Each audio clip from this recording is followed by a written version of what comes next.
In unserem Leben geht es nicht um uns. Wir denken aber, es geht um uns. Wenn man Nahtod erlebt hat, wird alles ein bisschen stiller und langsamer. Man hat zwischen den Sekunden wahrgenommen. Also wenn wir in Dankbarkeit leben und in Wertschätzung leben, sind wir total glücklich. Deine Lebendigkeit ist in deinen Gaben. Guten Tag. Was wäre, wenn Nahtoderfahrungen, luzide Träume, Astrologie und alte Weisheiten etwas Reales über das Bewusstsein und Leben enthüllen würden? Willkommen bei The Oliver Schirach Show, einem Podcast, der die mystischen Seiten des Lebens erforscht. Von Spiritualität und Astrologie bis hin zu Heilungen, indigenem Wissen und persönlicher Transformation.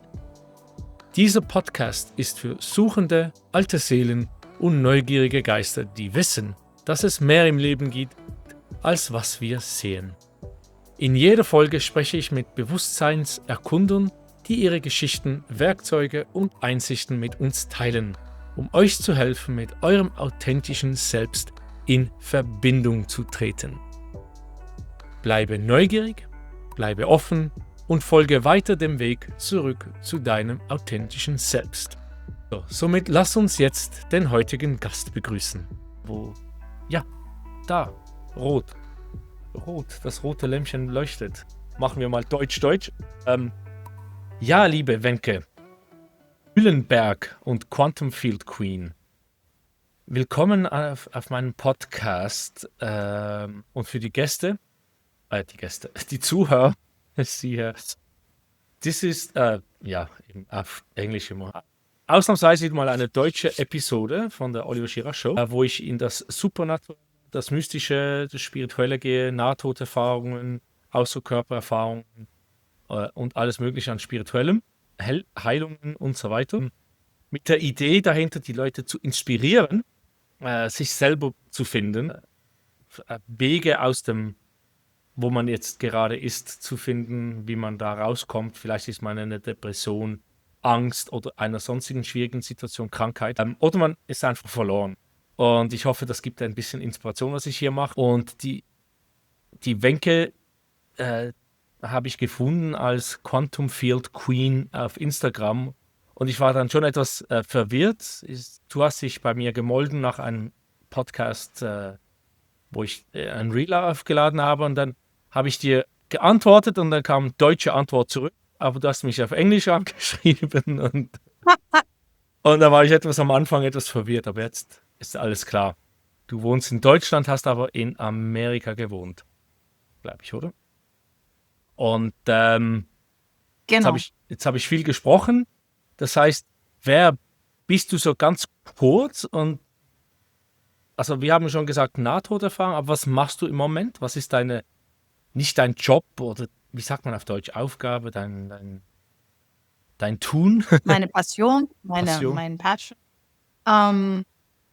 Im Moment helfe ich Heilern, Coaches, Menschen mit Nahtoderfahrung, die ein Business aufbauen wollen, wie sie am besten Klienten finden und gut verdienen. Aber gleichzeitig, dass sie ihre Gaben nutzen. Und wie macht man das, wenn man Gaben hat? Wie baut man da ein Business auf und lebt in einem 3D? Also wir sind ja immer noch im 3D. Aber wie verbindet man 5D mit 3D? Oder je nachdem, wie viele Dimensionen man schon hat. Manche haben mehr als 5D. Ja, das ist jetzt im Moment so gerade meine Aufgabe. Und das mache ich, ja. Okay, das ist gut. Das ist mal kurz gehalten, weil wir gehen sicher tiefer rein. Ich möchte ja auch noch Fragen stellen können, sonst was ich normalerweise mache. Nun hatten wir ein Gespräch letzten Dienstag, glaube ich, und das war ziemlich interessant. Das ging schnell, vom Dienstag bis am Sonntag das Interview zu planen. Ich frage die Leute an 2, 3 Aufwärmfragen, um die Gäste besser kennenzulernen und auch für meine Zuhörer das etwas interessanter zu machen, weil viele Podcasts, die gehen gerade rein in, wie war der Nahtod? Und man weiß überhaupt nichts über die Person, wer ist diese Person, wo war die Person vorher. So, wie würdest du dich jetzt, ist natürlich die Frage, weil du hattest ja eine Nahtoderfahrung. Wie würdest du dich beschreiben in 3 Worten jetzt und wieso wählst du diese Worte? Und falls du es wichtig findest, wie hättest du dich vor dem Nahtod beschrieben? 3 Worte. Hm? 3 Worte. Ich bin da. Ah, nicht. Das sind 3 Worte. Ich Ja, bin ja, okay. da. Okay, vielleicht Adjektiv oder so, mutig, Ah, okay. sozial, so in dieser Art. Okay. Ich bin da. Okay. Also Adjektive möchtest du haben. Oder Verben, Nomen. Also ich bin dankbar. Ich liebe Wertschätzung. Dankbarkeit, Wertschätzung, Leben. Das sind so 3 Worte. Und wieso diese 3 Worte? Wie Express, wie drückt das sich aus in deinem Leben? Diese Dankbarkeit, Wertschätzung, das Leben. Also, wenn man Nahtod erlebt hat, ähm, wird alles ein bisschen stiller und langsamer. Also nicht langsamer von der Zeit her oder langsamer von den Dingen, die passieren, aber langsamer, dass man bestimmte Dinge wahrnehmen kann. Und die Wahrnehmung hat sich damit für mich verändert, dass ich viel dankbarer geworden bin für die Dinge, die um mich passieren, weil ich sie wahrnehme, weil ich Zeit habe oder mir Zeit nehme oder irgendwas passiert ist in mir, dass ich diese Dinge mehr wahrnehme als vorher. Also sagen wir mal, dass ich die kleinen, nicht die kleinen Nuancen des Lebens, der Synchronisation, sage ich, die sich jeden Tag, jede Sekunde um dich drumherum bewegen, dass ich die mehr wahrnehme. Und dadurch kommt mehr Dankbarkeit. Weil ich sehe, wie viele Dinge, oder ich nehme es wahr oder kann es wertschätzen, wie viele Dinge einfach da sind für mich, im Mhm. Positiven, im Gebenden. Ja, und das ist das Leben. Und das ist das Leben, ja. Und dass man das erleben darf, also dass ich das erleben darf, dass ich solche Momente erleben darf, der Dankbarkeit und der Wertschätzung, wie alles zusammenspielt, wie Menschen um mich drumherum sich bewegen, reden, Dinge tun, alles um mich drumherum, ja, ist wie so ein, ich rede manchmal nicht, weißt du, sorry, bin ich einfach, das ist wie so mm, ein Riesen, ich sage ja, ich nenne mich Quantum Field Queen. Alle Teilchen miteinander sind verbunden. Ja? Und wenn sich etwas von mir verändert, verändert es sich Lichtjahre weit weg auch. Ja? Und so fühlt man das ganze Leben um sich. Ja? Hier verändert sich was. Es kommt eine Spiegelung. Menschen sind da, die helfen wollen. So viele Dinge sind einfach nur da für einen zu helfen oder zu unterstützen oder einfach aus Liebe sind die da. Ja? Man kriegt es bloß nicht mit vorher. Also ich kriege es jetzt mehr mit. Also ich bin sehr dankbar, dass ich das jetzt mehr mitbekomme als vorher. Okay, sehr schön. Du sagst eben, durch diese Erfahrung nimmst du mehr wahr. Wie würdest du dich dann, welche 3 Worte hätten dich dann beschrieben vor dieser Erfahrung? Oh, äh, sehr, war mal sehr fokussiert, sehr 3D-orientiert, sehr deutsch. Sehr deutsch. Ja, dieses Lied. Ja. Also fokussiert 3D, also meinst du dann das Materielle, also eben Geld verdienen, Haus Ja, ja. haben? Geld verdienen. Ja, ich wollte immer ein schönes, großes Haus haben, hatte dann auch ein großes Haus, habe dann riesig verdient und aber dann war es das auch nicht, ja? Ich habe immer gedacht: „Oh ja, dann hast du das große Haus, dann hast du alles, dann hast du 'n Hund.“ Und das hatte ich dann auch alles und habe dann auch riesig verdient, habe noch nicht mal Autoschlüssel gehabt, weil mich jemand gefahren hat. Ich hatte noch nicht mal mehr Schlüssel fürs Haus. Ich habe nichts mehr gemacht, brauchte nichts mehr machen. Also, alles wurde gekocht, alles wurde sauber gemacht, alles war da. Ich habe eben sehr viel gearbeitet auch, aber immer nur das gemacht, was sozusagen die Arbeit war, aber das andere wurde alles abgegeben und es war furchtbar. Also, es war nicht ich habe mich nicht mehr wohlgefühlt, weil alles wurde für einen getan, aber glücklicher war ich auch nicht. Ja, das war so meine Hochzeiten. Ich hatte 'n Riesenbusiness. Ich habe, riesen Live-Events gehabt mit Frauen, also 3-Tage-Events. Da waren 600 Frauen drin. Ich habe denen Business beigebracht, Live-Events. Wie baut man Business auf, online, offline? Riesenproduktion, ähm, Riesenteam, 30 Mann-Team, Sales-Teams, Coaches ausgebildet, alles Mögliche. Also, du sagst ja, digitale Produkte verkauft, alles gemacht. Riesen Book Launch hier, super erfolgreiches Business. Alles dabei. War alles dabei, war alles da. Unwahrscheinlich viel gearbeitet auch. Also 7 Tage die Woche manchmal, 13, 14 Stunden. Na ja, wenn du 'n Business aufbaust, ja, das ist halt durchgezogen und aber es war auch nicht in der Zeit habe ich war sehr interessant. Ich hatte Angst vorm Reden, also auf der Bühne stehen. Ähm, Ich habe gekotzt, bevor ich auf die Bühne gegangen bin. Also, ich habe mich da auch richtig reingepusht und bin dann aber je öfter ich's gemacht habe, umso einfacher ging es dann und dann hatte ich keine Angst mehr auf der Bühne. Und dann ist es so wie, ja, die Öffnung ist da und dann kommt nur das raus, was rauskommen soll aus dem Mund. Ja, das war so 'ne verrückte Zeit, ja.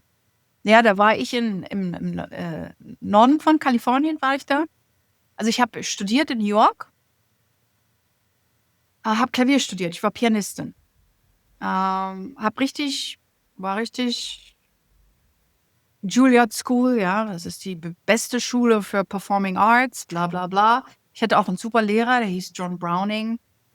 Ich und Mira, wir waren nur 2 Studenten, die er ausgebildet hatte damals. Habe mir auch Sponsoren gesucht, weil meine Eltern hatten keine Kohle, ist ja klar, nach der Maueröffnung, da war kein Geld da. Deutsche Bank hat mich gesponsert und noch 'ne reiche Dame und dann war ich dort und aber das war's nicht. Also, ich habe dann keinen Gefallen daran gefunden, 'ner Konzertpianistin das durchzuziehen. Ich habe dann gemanagt, ganz berühmte Leute gemanagt, so klassische Musiker. Ähm, Habe da so 'n bisschen von der Pike auf gelernt, Marketing, Verkauf. Bin dann krank geworden, hatte irgendwie was mit Sinus. Die wollten mich operieren. Ich habe gesagt: „Ne, schönen Dank.“ Und bin dann bei einer Ernährungsschule gelandet, die hieß Institute for Integrative Nutrition und habe die besucht und habe die dann mit aufgebaut. Habe da alles gelernt über holistische Heilung, bla bla bla. Und bin dann so sozusagen schon mal mit den Heilern zusammengekommen damals. So, Und habe auch sehr viel gelernt, also von den den besten Leuten über visuelle Diagnose. Ähm, also wir hatten die besten Leute der Welt in dieser Schule, haben dort sozusagen Dinge beigebracht, alle Dinge, die es um Ernährung, Nahrungsergänzungsmittel, Heilung, die es da so gibt auf der Welt. Und das war hochinteressant, da habe ich sehr viel gelernt und habe denen aber auch geholfen, dann von, Event in Online-Bereich zu gehen, ne? Alles auf 'ner App und die machen jetzt ihr Ding, ja. Und dann bin ich nach LA, weil mein Mann wollte umziehen. Ich war dann erst mal in Indien, war da 'n paar Monate, habe da mit 'nem Zen Master gearbeitet. Das war 'ne Deutsche, mit hat Englisch unterrichtet mit einem Heavy Accent, also mit einem ganz schweren Akzent.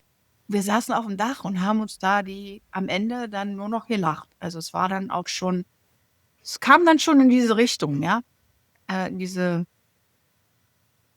Leichtigkeit, sage ich mal. Ja, Leichtigkeit ist ein komisches Wort, aber ja, wir saßen dann eben da auf dem Dach und haben nur noch gelacht, sag ich mal so. Jedenfalls bin ich dann von Indien wiedergekommen und dann, also ich habe da Ayurveda studiert, dort direkt in Indien und kam dann wieder und bin dann nach LA und habe dann da mit ganz großen Leuten gearbeitet. Das waren dann so, ja, die sind dann groß geworden. Also es waren Leute, die wollten eben beraten werden. Ich war dann eben so wie so ein, das nennt sich Medical Intuitive. Also ich konnte dann sehen und sagen, was mit den Menschen los war und konnte denen dann sozusagen helfen. Hab mit denen immer so 6 Monate bis zum Jahr gearbeitet. Gab schwere Fälle von Autoimmun bis, was weiß ich, alle möglichen Sachen. Und einige waren dann eben sehr erfolgreich, also große Preise gewonnen, Oscars, ja, Tony, Grammys, bla bla bla. Aber es war nicht erfüllend, so in dem Sinne, war interessant, aber dieses Berühmtsein war nicht mein Ding da, mit den Leuten da zu arbeiten, die berühmt sind. Es waren einfach nur Menschen wie jeder andere. Und dann kamen aber viele Heiler auf mich zu und fragten, wie ich das so mache. Wie arbeite ich mit Leuten? Wie kriege ich Klienten? Und da habe ich gemerkt dann, wie viele Heiler sozusagen oder holistisch, wir nennen das im Amerikanischen, nennen wir das Holistic Practitioners. Also die im holistischen Bereich sozusagen tätig sind. Ja, gesamtheitlichen. Ganzheitliche Practitioners. Und ja, und da fing ich dann an, Leuten, also allen möglichen Heilern dort in den Staaten dabei zu bringen, wie man ein Business aufbaut. Und dann bin ich hoch in den Norden, in der Nähe von San Francisco, das hieß Lafayette, habe ich gewohnt. Und dann habe ich richtig große Events hochgezogen und habe viel geredet und habe den Menschen beigebracht, wie sie Strukturen schaffen, wie sie Strukturen bauen, um ein Business zu tragen. Ja, das war's. Und dann kam so ein Moment, ich war in Deutschland, beide meine Eltern waren im Krankenhaus, in 2 verschiedenen, und ich wusste nicht, ob beide überleben. Und das war schon mal so ein Moment, da war ich auf dem Klo und habe nur gekotzt und mir war Hundeelend, weil ich nicht wusste, was wird. Und dann habe ich auch so einen Entschluss gefasst. Nee, das Leben da drüben ist es auch nicht. Meine Eltern brauchen mich, weil ich bin die einzige Tochter. Ich war nicht zufrieden mit meiner wie sagt man, Heirat, also mit der Ehe. Marriage, also mit meinem Ehemann. Ja, es ging nicht gut. Und dann habe ich den Entschluss gefasst, okay, ich lass mich scheiden, ich mach's Business zu, ich komme nach Deutschland. In der Nacht. So. Und und dann war ich hier erstmal in Deutschland. Ich erstmal hier wieder gelandet. Das war noch vor Corona. Und ich hatte einen Blinddarm Durchbruch. So nennt man das. Blinddarmdurchbruch. Genau. Und ich hatte ja noch nie eine Operation. Ich hatte noch nie was, ja. Also, und ja, dann war ich im Blinddarmdurchbruch, war dann im Krankenhaus, war alles gut, haben sie mich wieder nach Hause geschickt. Und dann hatte ich plötzlich wieder Fieber und es ging immer mehr bergab. Und ich habe immer gedacht, Mensch, du ernährst dich so gut, was ist denn mal bloß los? Also irgendwie ging alles nicht, passte nicht, ja. Und ich wurde immer schwächer und so. Und dann habe ich plötzlich Fieber entwickelt und dann habe ich gesagt, nee, jetzt muss ich da noch mal zu diesem Krankenhaus. Und dann kam eben, 2 so eine Abszesse bin nicht richtig sauber gemacht worden. Und da hatte sich dann plötzlich alles, Angesammelt. so eine Dinger haben sich dann da gebildet. Also du hattest jetzt keine Schere oder Messer im Magen drin, so wie Das Nein, nein, hatten sie. ich hatte nur diese Kamerasachen und dann war da wahrscheinlich, Ah, haben sie es nicht sauber gemacht. die gingen mit Und der dadurch, Kamera rein und haben dann so, also du wurdest nicht aufgeschnitten. nein, nein, nein, nein, nein. Und dann beim zweiten Mal auch nicht. Also die haben dann reingeschossen in mich. Das war auch hochinteressant. Da waren 3 Frauen. Eine saß auf mir drauf, die andere hielt meine, irgendwas, dass ich keine Schmerzen habe. Und die andere stand mir gegenüber. Und alles waren eben darauf, naja, wenn sie jetzt falsch reinschießen, müssen sie aufschneiden. Wenn sie richtig reinschießen, dann wird ein Abszess eben entleert. Naja, und dann habe ich immer nur so gedacht, wow. Ich habe immer nur gedacht, und dann piekste sie immer rein, weil sie musste an dem Beckenknochen vorbei und dann kam der ganze Krams raus. Das war gut. Das war wunderbar. Wir haben gefeiert. Die 3 Frauen und ich, wir haben gefeiert, ne? Eine Operation und dann bin ich hoch, aber dann bin ich irgendwie kollabiert. Da war dann ich hatte dann irgendwie zu viel Schmerzmittel oder irgendwas war zu viel und bin dann und dann war ich draußen, war ich aus'm Körper raus. Das war dann mein Nahtoderlebnis. Ich bin dann mal rein und raus und rein und raus und ja, das war dann so mein Erlebnis. Aber es war nicht, weißt du, viele reden ja darüber: „Ach, das ist ja so wunderschön“ und es war so viel Information. Ich konnte mit dieser ganzen vielen Informationen nicht umgehen. Ich wusste auch nicht, es kam alles auf dich zu und ich wusste gar nicht, was ist denn hier los? Ich habe nur gedacht: „Was ist 'n das alles?“ Ich war dann so im Tunnel drinne. Da waren dann Lichter überall Lichter, ja? Musst dir vorstellen, so pinke, türkise Lichter. Und ich ging immer tiefer rein und dann wurden diese Lichter Formeln. Es wurden immer mehr Formeln. Ich habe immer nur gedacht: „Was ist zum Mann das alles? Was soll das alles sein?“ Oh, und dann Kunstwerke. Da kamen Kunstwerke. Dann bin ich durch, weiß ich nicht, durch die Felder geflogen, ja? Durch die Felder bin ich geflogen, richtig durch. Es war auch interessant, durch Dinge zu fliegen, ja? Und dann bin ich an eine Wand geflogen. Da ging's nicht weiter. Habe ich gesagt: „Okay, jetzt geht's nicht weiter. Was mache ich jetzt?“ Und dann bin ich hochgeflogen.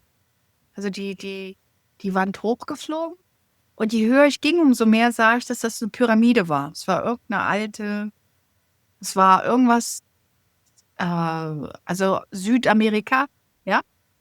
Jemand hatte mir noch 'ne, wie sagt man, eine Pyramide genannt. Ich habe aber jetzt noch keine Nachforschung gemacht, was das jetzt nun für 'n Also du bist nicht so neugierig, dass du wissen möchtest, welche Pyramide du da gesehen hast.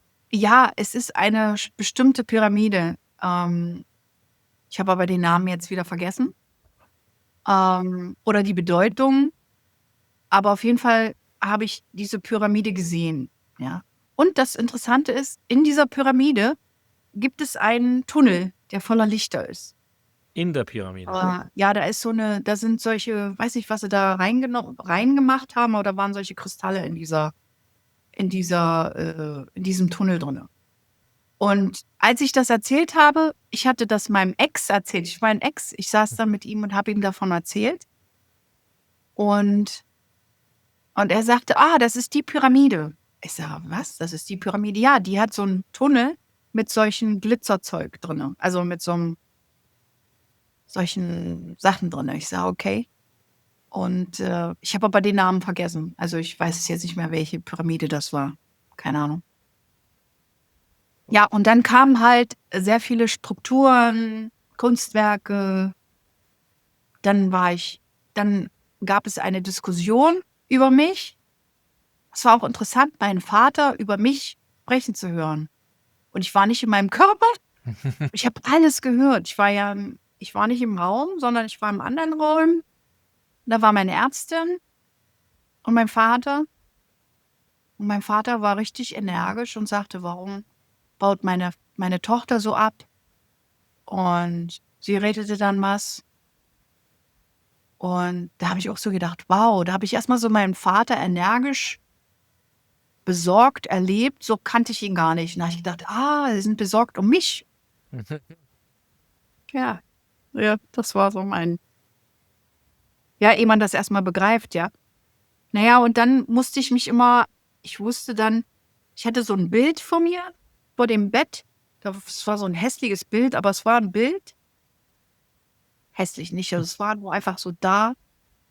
Und an dem Bild habe ich mich dann orientiert, ob ich in meinem Körper war oder nicht. Also jetzt für die Zuhörer, dein Nahtod, das war im Hospital, also nach der Ja, Operation. Das heißt, du ja. bist warst du dann schon wieder im Zimmer oder war das noch im Operationssaal, als du da aus dem Körper Ne, kamst? ich war ich bin kollabiert. Im Und danach Operationssaal, ne, im Zimmer. im Zimmer.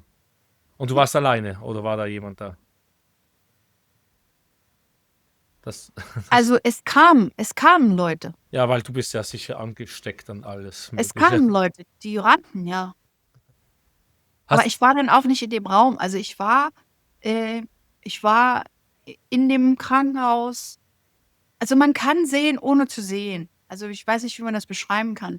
Also, ich habe alles gesehen, alles wahrgenommen, aber nicht, äh, im Normalen. Also, ja. Also, man macht die Augen zu, man sieht trotzdem alles. Weiß ich nicht, kann man nicht beschreiben. Ähm, und man konnte hingehen oder hinfliegen, wo man wollte also eigentlich. ja, aber du bist da nicht um deinen Körper herum geblieben. Also viele sagen ja, die kommen raus aus dem Körper, dann sehen sie sich, sind zuerst etwas verwirrt, was ist denn das, wer ist da, wieso bin ich so weit oben? Und dann bekommen sie mit, was die Leute im Zimmer, außerhalb des Zimmers sprechen. Ich hatte auch einer, der hat gesagt, er hatte, was war das, hat seine Mutter also gedacht, was denkt denn meine Mutter? Und dann war sie gerade bei der Mutter und hat zugehört, was der Arzt sagt. Und er, ja, sie muss den Vater anrufen, weil das sieht aus, als wäre das wäre der Tod, das ist vorbei. Oh, mein Mhm. Vater. Und dann war sie beim Vater und hat gesehen, wie er das Telefon abnahm und dass er die Schlüssel vergessen hat und so weiter. Also sie hatte Details, die sie nachher erzählen konnte. Und der Vater, ja, all das ist genauso passiert. Das kannst du nicht wissen. Du warst im Hospital und er war, keine Ahnung, 20 Minuten Autofahrt Ja, ja, weg. ja, ja. Und, Mhm. und, und sie war so wie, sie hat an eine Person gedacht und dann war sie da. Ja, ja.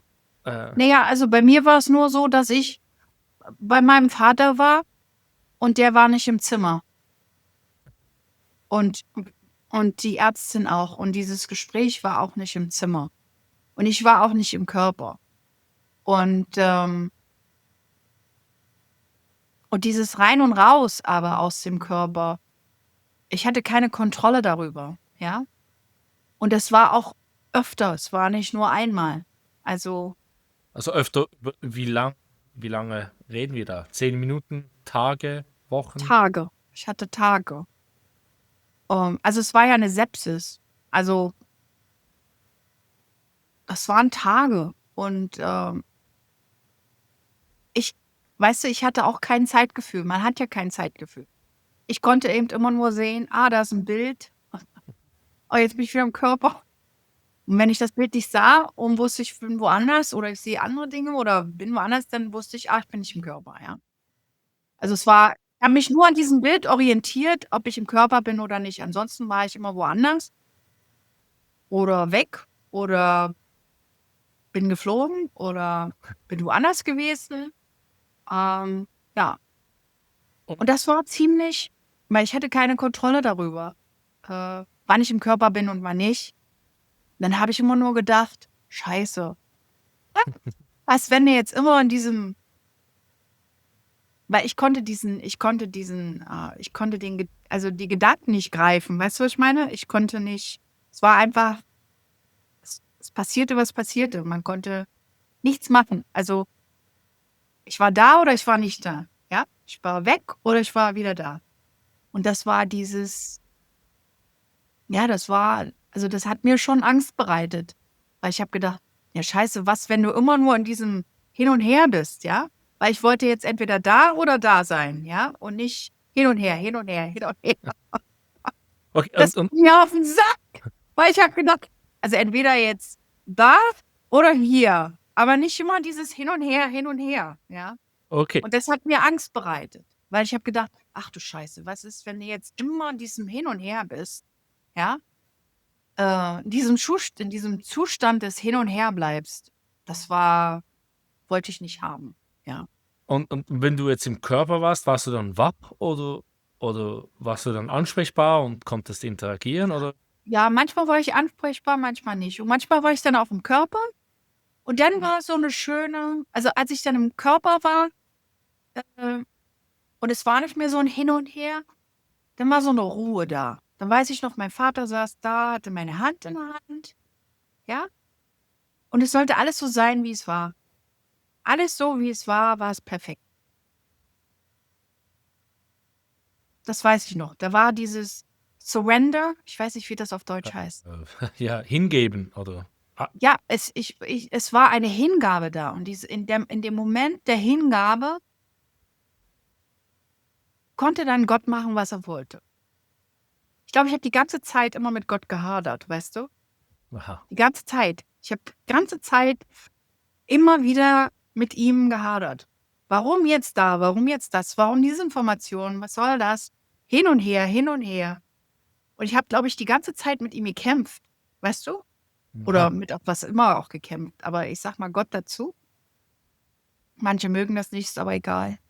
Und dann, als ich dann endlich wieder in meinem Körper drinne war, ich habe zwar nichts gefühlt im Körper, ich habe nur Vater saß da und ich hatte die Hand von meinem Vater in der Hand. Ich konnte nichts sehen, also ich habe nichts weiter gesehen, aber ich wusste alles, ich konnte alles sehen und habe dann gedacht, ach, und dann war diese Hingabe da. Und das war sehr schön. Und dann kam die Hingabe und dann war alles okay. Dann war alles okay. Okay. Also es klingt sehr chaotisch, jetzt dein Erlebnis. Also ich habe da noch kein solches Nahtod-Interview gehört oder gehabt, dass jemand so wie hin und her, hin und her, hin und her. Ja, Was man auch oft hört, oder auch ein meiner Gäste hat gesagt, das ist, wenn man außerhalb des Körpers ist, Nahtoderfahrung, der Körper ist tot, keine Lebenszeichen mehr, dann ist man riesengroß. Eben wie du sagst, die Wahrnehmung, man hört und sieht alles, riecht alles. Also bei dieser Person, sie hat mit niemandem spezifisch gesprochen. Also da war kein Jesus oder keine Mutter oder Großmutter oder wer auch immer, der sie abgeholt hat. Sie war einfach alles. Sie hat gesagt, sie war der Geruch, sie war die verschiedenen Farben, Mhm. sie war der Wind, sie war die Musik. Und als sie zurück in den Körper kam, war das so, ja, das habe ich schon mehrmals gehört, so wie eine Sardinendose, wo man wie reingedrückt wird. Und das war sehr unangenehm. Aber als sie wieder Wow. im Körper zurück war, war sie recht glücklich und voller Liebe. Und Ja, ich weiß nicht, ja, wenn du sagst so rein, raus, und wenn man da diese Leute hört und sagt, das ist wie so eine Sardinendose gedrückt zu werden, denke ich, das muss ja sehr anstrengend sein, wenn man so rein, raus fliegt die ganze Zeit. ja, war sehr anstrengend, ja. Und das hat dann auch, ich kann dann ja, also ich weiß dann noch, als ich dann das erste Mal an einem Fenster sitzen durfte im Krankenhaus und habe dann da ein Feld gesehen. Es war ja im Winter. Und dann habe ich gedacht, wow. Und dann habe ich zu Papa gesagt, ja, mal sehen, ob ich hier rauskomme, habe ich gesagt. Ja, weil ich wusste ja noch gar nicht, ob ich rauskomme oder nicht, aber ich durfte schon am Fenster sitzen. Ja, und dann bin ich raus, ne? Und das war dann auch alles neu, ja? Also nicht neu, also es war alles alt, aber es war neu. Man hat alles neu erlebt. Ähm, also alles fühlte sich neu an, hatte eine andere Qualität, sage ich mal. Nicht Qualität, ist das falsche Wort, aber Ja, ich denke, es ist schwierig, das zu beschreiben. Also, ja, jetzt ist so wieder Beginner's Mind, also der Anfängers ja, Gedanken, oder ja. dass man Und neugierig dann, ist. Warst du ja, mehr präsent, so wie der ja, Eckhart Tolle halt sagt, ja, present, mal mehr the power of Präsenz. now. Ja, kann man auch so nennen, ja, präsent. Und keine Ahnung, also ja, präsent. Man war mehr präsent, man hat mehr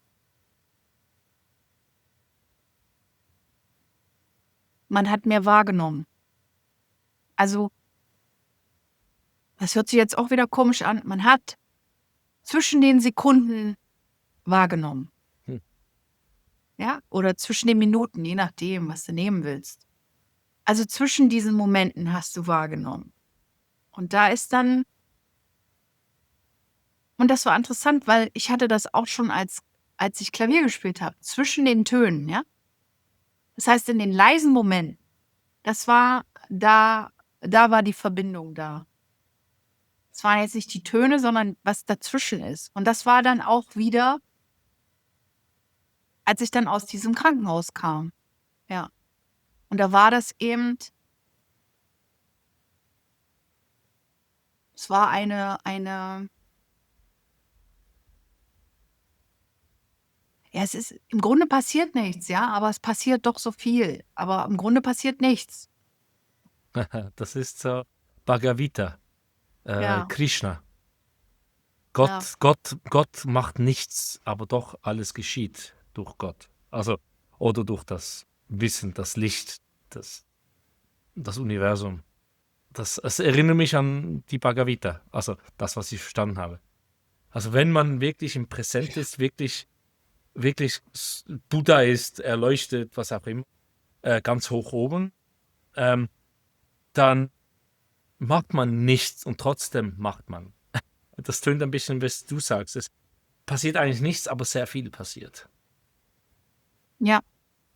Im Grunde passiert nichts, aber es ist so viel passiert, ja. Und man nimmt eben nichts wahr, aber man nimmt alles wahr. Ja, so ist es halt, ja. Und ja, und ich musste dann aber danach habe ich dann aber auch mit Panik. Ich hatte Panik ab und zu mal. Also zuvor nicht, nur danach. Danach, ja, hatte ich Panikattacken. Ähm, weil es war so wie so eine Sinnüberflutung, ja, Sinnesüberflutung. Und ich konnte also, es waren regelrechte im Körper habe ich Panik geschoben, ich wusste nicht warum. Irgendwas s war alarmierend. Es ging aber nicht um meine Gesundheit oder so, gar nichts. Ach so, ich hatte ja noch 'n Abszess. Einen Abszess, den haben sie dann nicht rausoperieren können, weil sonst hätten sie es viel zu viel kaputt gemacht. Ich hatte so 'n Riesenteil, äh, in mir drinne. Das war ja auch noch dann haben sie erst mal Sepsis war gut, war alles wieder gut, aber dann eben mit diesem Ding bin ich dann entlassen worden. Und Oh, dann bin ich auch wieder auf die Reise gegangen. Ich bin dann erst mal in 'n anderes Krankenhaus, habe mich beim anderen Chefarzt vorgestellt, dem ich vertraut habe. Und der hat mich dann eingewiesen für 'ne Woche immer. Alle 2, 3 Monate war ich da. Und dann habe ich gefastet also unter Krankenhaus also, ich habe dann intravenös 'n bisschen Flüssigkeit bekommen, nichts getrunken, nichts gegessen für 'ne Woche. also trocken Und fasten. sodass mein Körper diesen, Abszess auffrisst. Und habe das dann auch zu Hause immer so mal 3 Tage gemacht und so, ab und zu mal. Also, ich musste Muskelaufbau machen, und gleichzeitig dann also, nicht mit Fasten, aber Muskelaufbau, dass mein Körper Muskeln aufbaut und gleichzeitig ab und zu wieder Fasten. Also, es war so immer so 'n Hin und Her, ne? Und, und er wollte nicht operieren und das war auch gut so. Das wollte ich auch nicht. Und dann habe ich das nach 1,5 Jahren war dann mein Abszess weg. Der war dann aufgegessen. Das war so 'n 5, noch was mal 3,5. Also, war so 'n Riesending und der war dann weg. Ja, das Hey. war auch 'ne interessante Zeit. Und da war es auch wieder, weißt du, äh,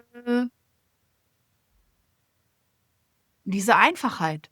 Du fastest du fastest, du nimmst nichts zu dir und dein Körper heilt. Also wie? Wahnsinn. Also das war auch so ein Erlebnis, wo ich gedacht habe, wow, weil ich ja immer schon in der Heilung war, weißt du? Und was macht man in der Ernährung und bla bla bla.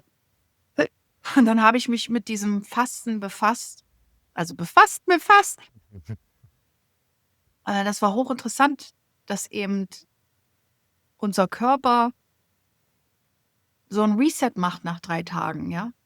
Oder oder alles aufisst, was nicht reingehört. Ähm, und dass die Heilung viel schneller passieren kann. Aber dass das eigentlich gar nicht weiter beigebracht wird, weil es nichts kostet, weil es nichts ist. Es ist nichts. Man isst nichts. Ist das nicht irre? Also, na ja, also das waren so meine Erfahrungen. Hm, und Panik habe ich ab und zu immer noch. Also, es ist so, wenn jetzt irgendwas Schlimmes kommt, sagen wir mal in der Welt oder in der Familie oder irgendwas, wo ich irgendwie wahrscheinlich helfen soll, bekomme ich Panik. Da ist dann so 'n Alarm angeschaltet. Der Alarm ist da und ich weiß, es kommt was und ich werde auch muss 'ne Lösung finden, aber die Lösung finde ich nicht. Die wird mir gegeben. Hört sich verrückt an, aber die kommt dann im Schlaf oder am nächsten Tag und dann habe ich die Lösung und dann weiß ich, was ich tun muss. Aber ich weiß immer manchmal nie, was ich tun muss und dann sind das Dinge, wo ich denke: „Mein Gott, was?“ Also, ich muss dann irgendwas helfen oder machen oder tun, ja? Und, ja, das ist halt so seitdem. Und ich lasse jetzt immer die Panik schon raus, weil ich weiß also, ich emotional auch raus, damit sie sich nicht ja, ich versuche dann, die rauszulassen, die Panik. Und dann ist jetzt nicht lange oder so. Das ist halt dann so mal 'n Tag oder so oder 'n halben Tag Also, habe ich dann Panik und dann wie äußert ja, sich die Panik? ist 'ne innere Unruhe. Wenn ich mich hinsetze, dann wirst du damit also, ist wie ich muss was tun. Also, Ich das muss heißt, was tun, ich muss was machen, es kommt was. Also, es kommen Eingebungen, es kommt was. Get ready, kind of. Get ja. ready, something is coming. Und was machst du dann? Also, ich kann mir jetzt vorstellen, dass das eben diese innere Unruhe ist. Ich kenne das auch. Ich habe es einfach nie mit Panik, in Verbindung gebracht, mehr mit Depression und Angst, Anxiety. Ne, Also, ich habe es immer als Anxiety und Depression angeschaut. Aber nein, ist es nicht. ich kenne das, wo man einfach da sitzt und versucht zu meditieren oder Ja, einfach ein Buch lesen. Es geht nicht. Man ne. Geht gar nicht, geht gar nicht. Also, ich habe dann so 'n Team aufgebaut. Das ist 'n Businesspartner, also 'n super Freund, 'n Seelenfreund. Ich schreibe ihm: „Ich habe Panik.“ Der ruft dann an, sobald er kann. Dann habe ich meine Mama, dann habe ich bestimmte Leute, die sind im Team. Also, wenn ich diese Person nicht habe, dann gehe ich zur nächsten, zur nächsten, zur nächsten und dann lasse ich's raus. Ich trainiere meine Leute auch. Also, ich sage dann immer: „Okay, ich nenne das 5 Minuten, ja? Das ist so 'n Tool, das ich allen Leuten beibringe, okay?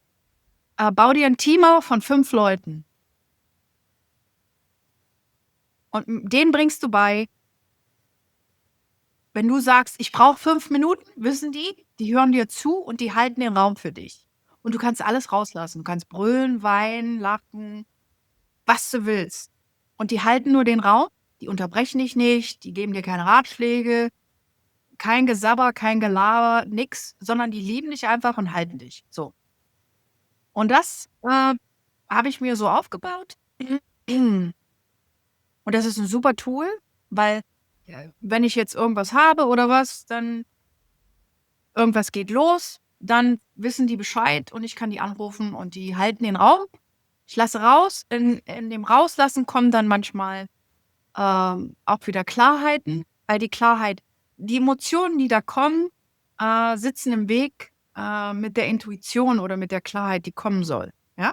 Und deswegen lasse ich alles raus und dann kommt meistens 'ne Klarheit. Nicht gleich, Stunden später, was auch immer, ja? und Also, das ist so wie ich damit umgehe. Ja, ja, aber das ist gut, dass genau auch diese Nahtoderfahrung mit der Frau, mit all diesen Farben und so weiter, sie hat sich ja selbst umgebracht. Also so starke Depression.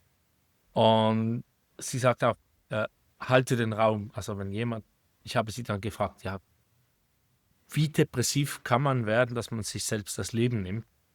Und sie war überrascht, dass sie auf so vielen Podcasts ist und niemand hat sie das gefragt. Und ich so, das ist ja eigentlich so für mich die logischste Frage. Du hast jemanden, der sich das Leben genommen hat und wie du da ist, Ja, was passiert? Wieso macht ja, man das? ja, Und sie hat gesagt, man weiß eigentlich alle Ratschläge.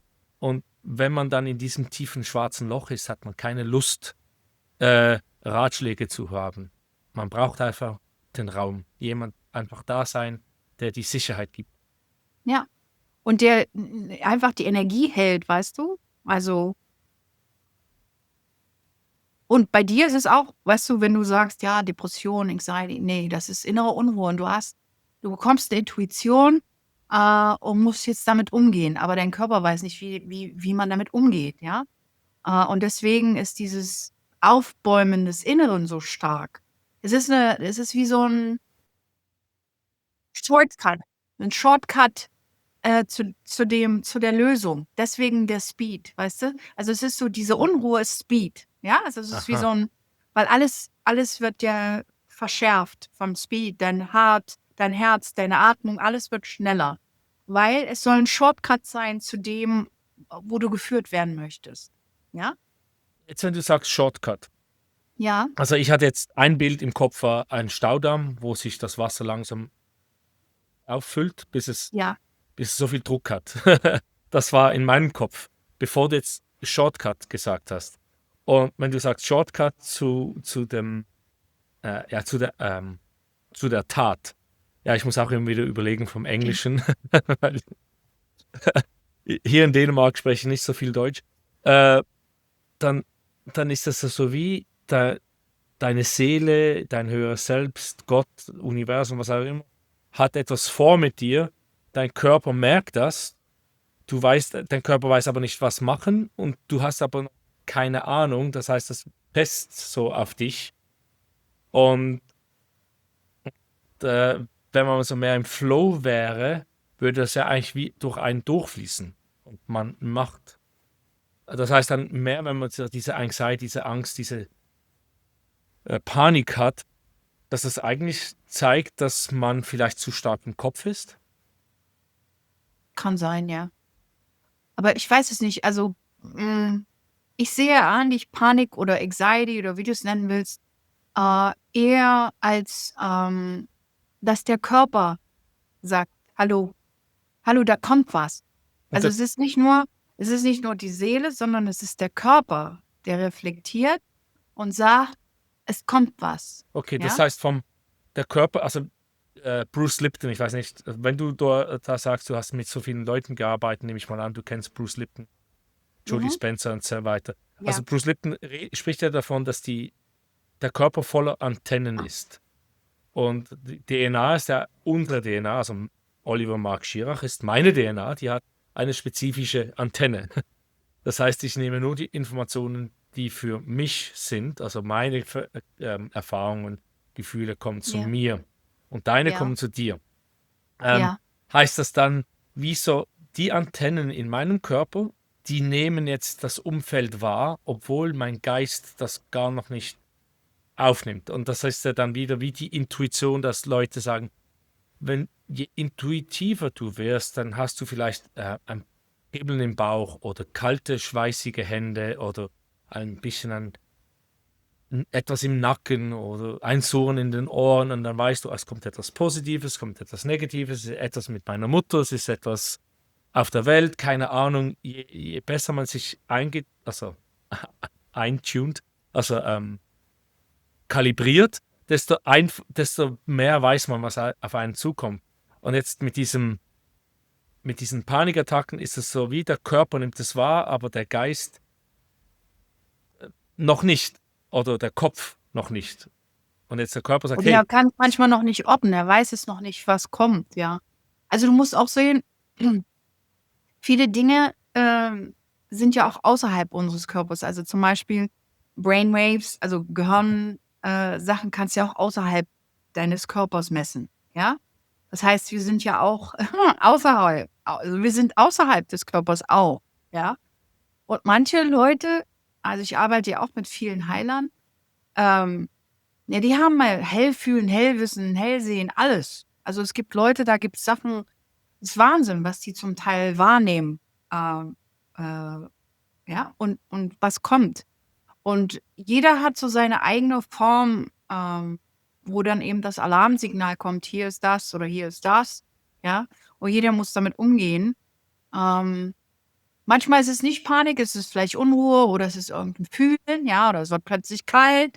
Bei einigen ist es kalt, bei anderen fängt es an zu krampfen, bei anderen, die haben Symptome, ja, also die haben dann die Symptome von anderen Menschen und können dann da somit sozusagen, also wissen dann, was Sache ist mit dem Menschen, der vor ihnen ist, oder je nachdem, mit dem sie sich verbinden. Also es gibt alles Mögliche der Form des Fühlens oder des Erlebens, sag ich mal, ja. Und Panik ist eben auch wieder so eine Form des Erlebens, ja. Aber das ist jetzt nicht, also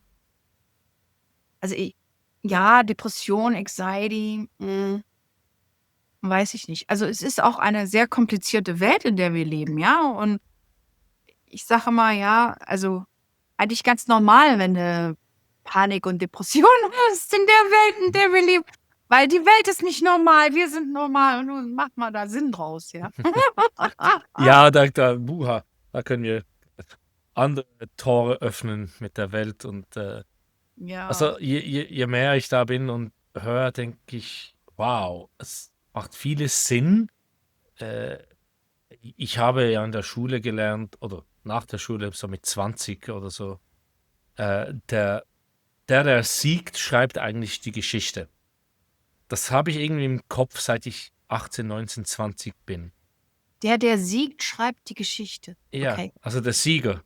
Also ja, wenn jetzt Hitler gewonnen hätte, dann hätten wir eine ganz andere Geschichte oder ein ganz anderes Wissen, was damals geschehen ist, bis zum Punkt, wo er verloren hat zum Beispiel. Oder Napoleon oder keine Ahnung. Oder was mit den Indianern war. Also wenn jetzt die Indianer da nicht überrannt wurden von den Europäern und die jetzt vielleicht die Welt ja, mit Kinos und Politik berieseln würden, hätten wir da eine andere Geschichte. Von damals oder von bevor. Und das zeigt schon, es ist alles ein bisschen, ja, eben, es ist nicht so, wie es scheint. Vieles ist ja nicht so, wie es scheint. Ich werde mir immer mehr bewusst, ja, okay. Mir wird das gesagt, aber ich weiß nicht die 100 anderen Aspekte derselben Geschichte, desselben Events. Ja. Äh, Das stimmt, ja. Es gibt ja viele Zeitlinien auch, weißt du, die zur gleichen Zeit existieren. ja, und wie soll man sich das in deiner Erfahrung, wie Ja, du funktioniert stellst dir das? das so vor, du hast jetzt sozusagen ganz viele verschiedene Türen. So stellst du dir das vor. Und du gehst durch eine durch und da ist dann diese Timeline oder Zeitlinie. Oder du gehst in eine andere, wo es ganz anders ist. Ja? Aber die existieren alle zur gleichen Zeit. Alle Variablen deines Lebens oder deiner Atome, sage ich mal, existieren alle zur gleichen Zeit auf einmal. Es hört sich ganz verrückt an, weil, ja, wie kann das sein? Aber das ist leider so. Also nicht leider, es ist so. Es ist einfach so, wie es ist. Das ist auch Quantenphysik. Und jetzt bist du in dieser Timeline gerade. Und ich denke manchmal, weißt du, wenn Menschen Beziehungen haben, dass sie einfach nur dass sie in der gleichen Timeline sind. Und dann ist die Timeline zu Ende oder sind in einer anderen Timeline und dann ist die Beziehung wieder vorbei. Also so denke ich manchmal auch, dass Beziehungen so sind. Ja, die sind dann, es kommen Menschen und es gehen Menschen. Ja. Und dann siehst du sozusagen einen Haufen von Atomen, dass der liebe Gott dir zusammenhält durch Liebe oder was auch immer, wie du das bezeichnest. und dann zerfällt alles wieder, weißt du? Und dann zerfallen wir wieder am Ende. Und dann sind wir wieder da. Und dann zerfallen wir wieder. Dann sind wir wieder da. Und dann zerfallen wir wieder. Ja. Also, wenn du jetzt das sagst, in meinem Kopf war das, okay, ich durch meine Entscheidungen, Taten, Gefühle, entscheide ich mich, diese Tür oder jene Tür zu öffnen. Das heißt, ich bin jetzt auf einer Zeitlinie und das geht so im Zickzack von Tür zu Tür. Und ich treffe dann meine Freundin, Frau, Ex-Frau, Kollegen, Die Kinder. Mitarbeiter, Ja, Kinder. alles. Ja. Aber ich bin ich alleine, also mein Bewusstsein ist aber nur auf einer dieser 100.000 Millionen Zeitlinien. Und dann, also ab und zu habe ich das so Gefühl, ja, ich ging ja in den Kindergarten, Schule etc., Arbeit mit einer gewissen Gruppe von Leuten und keine Ahnung, ob die jetzt existieren, bis ich denen wieder über den Weg laufe. Ja. Also so wie in einem Computerspiel, also es ist alles nur um mich herum, ist mehr oder weniger jetzt real und alles, was weiter ist, als das ich sehen kann, wird nicht wirklich generiert, bis ich da bin. Also es fühlt sich, also zum Teil denke ich, werde ich verrückt oder irgendwie? Ist das- Nein, das ist nicht verrückt. Ganz okay. Es ist kein Verrücktsein. Es ist einfach so, wie es ist. Und es ist ja auch, also es gibt ja auch eine Ordnung. Also, weißt du, das Ding ist ja auch, wir sagen dann immer, ja, das hört sich jetzt schlimm an, ja. Mhm. Ich weiß nicht, ob ich das sagen soll, aber wir denken immer, ja, und dann verbessere ich mich und dann mache ich etwas und dann gehe ich in eine andere Zeitlinie. Und dann denke ich immer, ich weiß nicht, ob wir wirklich alle Entscheidungen treffen. Und das hört sich jetzt wieder schlimm an, weil die ganze Personal Development ist ja darauf ausgelegt, wir haben die Macht und wir können uns verbessern und wir wollen uns besser fühlen und wir wollen besser sein und jadi, jadi, jadi. Und ich denke immer, weiß nicht. Ähm, ja, wir treffen Entscheidungen, wir denken, wir treffen Entscheidungen. Wir denken, dass wir das tun, ja, aber ich kann es ja nicht 100% garantieren, dass es wirklich so ist, dass wir alle Entscheidungen treffen. Weil ich glaube, viele Dinge sind einfach nur auch unsere Perception, also so wie wir es wahrnehmen, unsere Wahrnehmung, ja. Und manchmal glaube ich auch, das hört sich jetzt wieder verrückt an, sorry, dass nur du da bist und alles andere ist Spiegelung. Und dann wird's noch schlimmer, Vielleicht bist du auch gar nicht da. Also, ja, und das ist jetzt noch, ich weiß, das ist viel zu viel oder viel, das hätte ich nicht sagen sollen, aber es ist so ist manchmal das Gefühl, alles, was um mich drumherum ist Spiegelung, ja? Das heißt, ich bin Teil von allem, alles Teil von mir. Das heißt, ich bin alles. Äh, und alles bin ich. Und dann bin ich überhaupt? Keine Ahnung. So, und das ist ja dann noch verrückter, ja? Also, das sind so diese, aber da denke ich jetzt nicht viel drüber nach oder meditiere. Ich meditiere zum Beispiel auch gar nicht, weißt du? Ähm, ich bin einfach, probiere die Welt aus. Also habe ich schon mein ganzes Leben lang gemacht. Immer wieder was Neues. Was ist denn das hier? Ja? Oder wer ist denn das? Und was sagt die jetzt zu mir? Oder was sagt der jetzt zu mir? Oder wie ist diese Person jetzt zu mir? Oder wie ist jetzt die Situation? Also als Mutti einen Schlaganfall hat letzte Woche, ich saß mit Mutti auf dem Boden und habe gedacht, wow, Mama hat einen Schlaganfall. Habe ihre Hand genommen, habe sie beruhigt und ich habe mich selbst gesehen, weißt du? Jetzt sitze ich also auf dem Boden, habe einen Schlaganfall. Und Papa ruft jetzt Schnellhilfe an. Wunderbar. Er ruft an. Dann kommen 2 junge Engel, es waren 2 junge Schnellhilfeleute. Die helfen. Wunderbar. Mutti sitzt da. Weißt du, das war wie so ein, also ich war alles, aber ich war auch nichts. Aber es ist schwer zu erklären. Aber so hat es sich wirklich angefühlt. Oder so fühlt es sich oft an. Man kann auch nicht sagen, es ist anfühlen. Es ist einfach so, wie es ist. Ja. Das ist alles nur, es hört sich vielleicht komisch an, alles ist eine Spiegelung. Ähm, Aber ja, so, so empfinde ich es manchmal. Ja, okay, wenn es mir wirklich gut geht, habe ich auch solche Gefühle. Ähm, ja, dieses Spiegeln, also ich weiß nicht, wie viele Jahre ich das immer wieder höre. Die Welt spiegelt zurück. Oder meine Mutter hat immer gesagt, ich weiß nicht, wie alt ich war, wahrscheinlich seit ich ganz klein bin, aber von wo die Erinnerung kommen ist, das Universum gibt dir zurück, was du dem Universum gibst. Ja, ja. Aber zum Teil habe ich das Gefühl, meine Mutter nimmt das nicht wirklich ernst. Es ist komisch. Ich erinnere mich, dass das ist eines ihrer Sprüche oder ihrer Sagen, die sie immer gehabt hat. Mhm. Also wenn du Gutes gibst, bekommst du Gutes zurück. Zurück. Mhm. Und das mit dem Spiegeln. Aber dann denke ich auch, ja, du hast jetzt eine Pflanze hinter dir und da diesen Nussknacker und diese Zwerge, die mich stark an etwas Dänisches erinnern. Das kenne ich nicht von der Schweiz, diese abgeschnittenen, schräg geschnittenen Das ist Holzstücke. Birke. Das ist Birke. Börge. Also ist es das Holz, das Birch. Ja, ist Holz, ja. schräg Das ist geschnitten? einfach nur Baumstämme, ja. Mhm. Genau, das hab ich in Dänemark gesehen, aber jetzt sehe ich das bei dir in Deutschland. Ich habe das in der Schweiz nie gesehen. Ähm, egal, aber das ist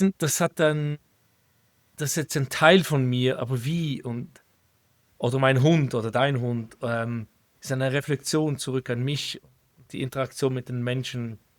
Also irgendwie, ich verstehe, wenn ich mit Leuten interagiere, speziell mit Leuten, die ich etwas besser kenne, und da gibt es gewisse, ja, wie sagt man, Strukturen, wie wir miteinander kommunizieren.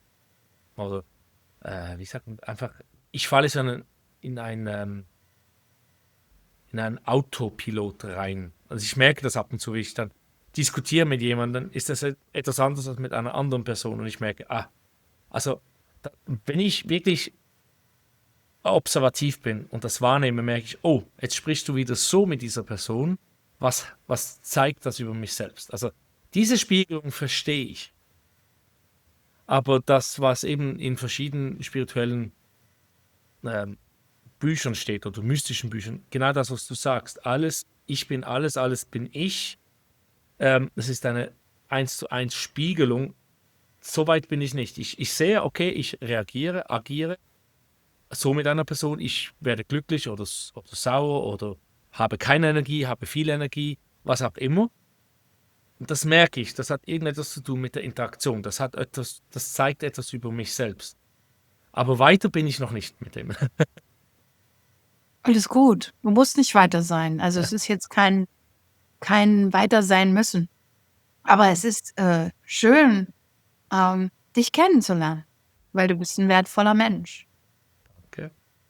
Ja, das ist ganz wichtig. Und wichtig ist auch, was ich fühle, ist, dass du viele Gaben in dir hast.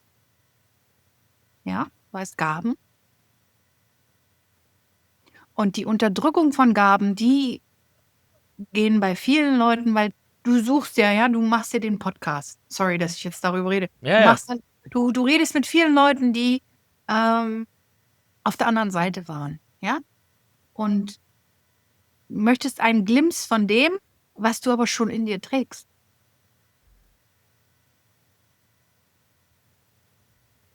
Und weil du es in dir trägst oder vergraben hast, aus irgendwelchen Gründen, das können Ahnenlinien sein, es kann diesen Linien sein, es kann anderen Linien sein, bist du auch traurig drüber. Und das ist dann deine Depression, wo du gesagt hast, du bist depressiv. Oder ich fühle mich nicht Das ist, lebendig. deine Lebendigkeit ist in deinen Gaben. Ja, eben das, wie du sagst, wie sagt man, du triffst da schon einen Punkt. Ich suche die Worte, die deutschen Worte kommen so schwer. Ja. Äh, ja, ich merke, ich gehe durch das Leben, habe das Gefühl, ich bin so wie im Autopilot, also das 2025 ist jetzt bald vorbei und dann denke ich, ja, was habe ich eigentlich dieses Jahr gemacht? Ich hatte mehr Zeit am Anfang des Jahres mit den Kindern, das war wirklich schön, aber sonst habe ich nicht das Gefühl, ich habe gelebt. Also eben Gaben benutzt. Ich war mehr oder weniger, ich mache, was erwartet wird, weil es sieht so aus, als kann ich meine Gaben außerhalb des Podcasts nicht verwenden. Und mir gefällt das mit dem Podcast, weil ich spreche mit verschiedenen Leuten, mit verschiedenen Ja, Hintergründen. schön. Also so viele Nahtoderlebnisse-Interviews hatte ich nicht, vielleicht 5 oder 6. Ich hatte ein paar außer Körper, also jetzt durch Meditation und nicht durch Tod und sonst viele spirituelle Sachen und Personal Growth und so weiter. Äh, aber ich bin einfach sehr neugierig. Aber du hast recht, wo hat sich das ähm, begraben oder unterdrückt, diese verschiedenen Gaben? Also sicher als Kind waren da ein paar Sachen. Das heißt ja, hast du denn das Gefühl, du kannst Geld damit verdienen und so weiter und so fort. Das haben ja sehr viele gehört. Und auch, dass ich viele Gaben habe, höre ich von links und rechts. Und die Leute kennen sich gegenseitig nicht. Also das ist wieder eine Bestätigung. Wieder, ich bin alles, alles bin ich, so wie du sagst. Also das kommt ja dann irgendwie wieder zurück durch die verschiedenen Informationen. Aber du trauerst. Ja, ja, ich traue in mir, weil Du trauerst, weil du das nicht lebst. genau. Und ich versuche es zu leben, weiß aber nicht wie. Also es ist wie so eine Mauer da und dann gebe ich auf. Also das ist ja auch das andere mit der Hingabe und Aufgeben. Also Surrender und Giving up. Das hört man ja viel im Englischen. Dass das ja nicht dasselbe ist. Also einfach aufgeben und dann, ja, okay, lass Gott machen durch mich, ist ja nicht das Gleiche wie sich hingeben, dem Flow, dem Fluss hingeben. Wenn man aufgibt, das ist wieder das anderes. Aber es ist, Es kann auch was Altes sein. Also, dass du auch einen Schwur gemacht hast aus einem anderen Leben. Weißt du, dass du's ich habe auch mit vielen Leuten, mit denen ich arbeite, ist es auch so, dass manchmal eine Ahnenlinie eben die haben sich dann eben geschworen, in diesem Leben nicht oder Angst davor, das zu zeigen, weil sie im anderen Leben, ähm, ja, ja, ja, elendig dran krepiert sind, ihre Gaben gezeigt haben und jetzt Angst haben, ja? Und das kann alles damit reinspielen. Es muss auch nicht nur dieses Leben sein, ja? Aber für dich ist es auch eine Entscheidung. Du triffst eine Entscheidung und es spielt keine Rolle, wie oder was oder weißt du, es ist eine Entscheidung, die du triffst und das fühlt sich dann manchmal auch wie Freefall an, ja? Also, es fühlt sich unangenehmer an, als depressiv zu sein oder Panik zu haben. Es genau. kann sich noch schlimmer anfühlen. Und deswegen bleibt man lieber in dem, weil man weiß, so fühlt sich das an. Wenn ich das mache, dann weiß ich nicht, was da abgeht. Ja, also, Und dann sage ich immer, was hast du zu verlieren? Du hast nichts zu verlieren. ja, Ja? ja, eben. Ich meine, für mich ist das relativ, Anführungsschlusszeichen, einfach, das bei anderen zu sehen. Andere, Ja, die um sich selbst laufen. Und dann denke ich, ja. meine Güte, jetzt hast du von dieser Person diese Hilfe bekommen, von dieser Person diese Hilfe. Bei mir fragst du mich und dann heißt es, ja, du bist so arrogant, du bist so stark, du sagst, das ist. Und ich sage nur, was ich von dir fühle. Und du willst nicht machen. Das fühlst du dich angegriffen, du fühlst dich väterlich, wie sagt man so, wie der Vater, der zu dir niederspricht und dich Ja, klein ja, hält. Und ich sage, ja. du hast ja diese Hilfe, um in die Ruhe zu kommen. Und dann sagst du, nein, das ist nicht für mich. Nein, das ist nicht. Und das ist einfach zu sehen für mich vom Außen. Aber dann bin ich bei mir und denke, okay, was ist jetzt das, was ich wirklich machen möchte? Was ist das, was wirklich raus will? Also ich habe jetzt hier ein Klavier, ich habe ein paar Trommeln, ich habe eine Gitarre, ich habe Zeichnungssachen, all das, also das kreative Anführungsschlusszeichen, das gefällt mir. Das mit Leuten sprechen gefällt. Das Lösen von Problemen. Aber mehr so das Puzzelartige. Also, das, wo man jetzt ein bisschen Spielartige, das gefällt mir. Und Hm. ich glaube, durch mein Leben habe ich oft eben gehört, ja, du willst nur diese einfachen spielerischen Sachen machen.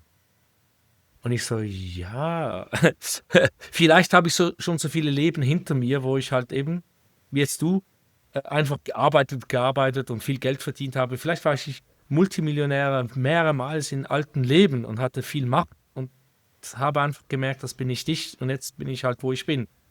Ähm, aber ich habe keine Ahnung, was es genau ist, was ich machen sollte. Und das ist meine Suche. Also ich habe hier Okay. not all who wander, ich weiß nicht, ob du das siehst, are lost. Ähm, Mhm. Mir wurde von Azteken, einem mexikanischen Azteken, gesagt, Mhm. ich bin so ein Wanderer. Also ich bin nicht wirklich zu Hause an einem Ort. Und ich denke oft, soll ich zurück in die Schweiz? Und es zieht mich nicht in die Schweiz, aber es hält mich auch nicht wirklich in Dänemark. Und dann denke ich, ja, wohin geht es? Und da ist kein Punkt, es ist einfach nur die Erde. Das ist einfach nur, also ich möchte jetzt nicht auf den Mars oder den Mond, einfach die Erde erleben. Ich, ich möchte gerne verschiedene Kulturen kennenlernen. Ich Ja, möchte, dann mach das doch. Dann mach das einfach und dann film dich dabei. Es gibt so viele Leute, die davon leben. ja, und da denke ich immer, wie? Leben die Welt und zeigen das der Welt, wie sie ihr Leben. Ja, und da ist bei mir eben das Wie. Das Wie, eben der freien Ja, Fall. aber das kommt, wenn die Entscheidung gefallen ist. Ja, dann schauen wir mal. Ich melde mich dann Wuhu! bei meinen 100 plus Gästen, die darüber gesprochen haben. Ich habe sicher etwa 20, 30, die gesagt haben, mach, geh. Aber lass uns mal, ich habe so viele offene Punkte Ja, hau raus. durch deine, wie sagt man, Ja, dein Sharing, Mind sharing, ja. wie sagt man, ja, dein Geben. Tönt etwas komisch. Jetzt, Sharing is caring. ja, Sharing ist, ich habe ja nur, die Frage war die 3 Worte, wie du dich jetzt beschreibst und wie vorher und dann Dann ging's los. dann ging's Ja. los, dann war das die Geschichte und eben du kommst, also das hat mich noch verwundert. Du kommst vom Piano und ihr wart nur 2 Schüler. Das heißt, du spielst richtig gut Piano, kann ich mir vorstellen. Hast du das einfach aufgehört, als du dann gecoacht hast? Ne, ich spiele immer noch, aber ich habe mit 4 angefangen, ja. Mit Mit 4 4. habe ich angefangen. Mhm. Und dann Passion? Passion oder ja, Muss? Passion, na ja, es war kein Muss. Es war so 'ne Form des Ausdrucks, weil ich bin ja im Osten aufgewachsen und da durftest du ja keine Witze machen, dann bist du ja gleich in 'n Knast gekommen. Und da war mein Ausdruck eben Musik. Man konnte es nicht mit Worten tun, sonst hast du ja Probleme gekriegt. Meine Klavierlehrerin damals war ja 11 Jahre in politischer Gefangenschaft, Oha. weil sie damals, im Untergrund war. Und da haben sie auch ihre Hände kaputt gemacht und alles. Und da habe ich dann für sie gespielt, weißt du, und habe alles gewonnen. Ich habe gedacht: „Fuck you, motherfuckers.“ Und ich konnte dann mich ausdrücken in der Form und nicht mit Worten, weil mit Worten war es ja problematisch, ja? Und wie hat sich das angefühlt? Warst du da so wie im Fluss? Also jetzt mit dem Nahtod und zurück in die Kindheit, wenn du gespielt hast. Viele sagen ja, man ist so wie im Fluss und Gott, das Universum, irrt Ja, durch dich. ja, das ist wie so 'n wie soll man das beschreiben? Das Problem ist, dass man hat keine Worte. Also, es ist immer so, Worte machen alles kleiner, aber es ist halt wie so 'n, äh so Prime or weiß nicht, kennst du so, also, es gab viele Dinge. Zum Beispiel gibt es Mahlers 9. Kennst du Mahlers 9.? Gustav Nein, Mahler? Gustav Mahler. Hm, Gustav Mahler hatte seine 9. Symphonie. Das ist so ein Stück für den Tod, ja? Der verabschiedet sich von der Welt in diesem Stück. Und der letzte Satz ist auch wie so ein, also, du hörst richtig, wie jemand stirbt, langsam, Stück für Stück, ja. Und dann am Ende ist es dann nur noch ein Ton, der gehalten wird, solange du kannst. Und es ist es ist diese Stille. Es ist diese Stille und aber auch es ist dieses Aufbäumen, ja? Es ist auf alles. Also, es ist das ist dann so wie Strawinsky so, ja, also, wo so dieses Primal, diese Urkraft, ja, die die durch alles fließt zur gleichen Zeit. Und auf der anderen Seite dann diese Hingabe und dieses Loslassen. Also das habe ich alles so erlebt in dieser Zeit, wo ich draußen aus dem Körper war. Äh, dieses leichte Hingabe, Fliegen ineinander und dann aber auch gleichzeitig dieses, boah, was ist das denn alles? Ja, also diese Information. Es war sehr viel Information, die ich nicht deuten kann oder Kunstwerke, die ich nicht deuten kann, ja. Und dann auf der anderen Seite war es dann wieder so ein Rauschen durch die Welt. Ein Rauschen durch die Welt war es, ja. Ja. Okay, das heißt, du verbindest jetzt das Stück von Gustav Mahler, die 9. Symphonie, und das hast Das du rate dazu ich mal dir. gespielt. Hör dir das an. Und am besten live im schönen, ein wunderbares Orchester, irgendwo, Mahlers 9. Ja, und dann der 4. Satz. Also näher kommst du nicht an also der Übergang zur anderen Seite, sag ich mal. Ja. Aber die ganze Symphonie ist aber auch so ein Goodbye, ein auf wieder, ein Loslassen, sag ich mal, von der ganzen Welt. Ja. Vom Physischen, vom Irdischen, vom Genuss, von allem, ja.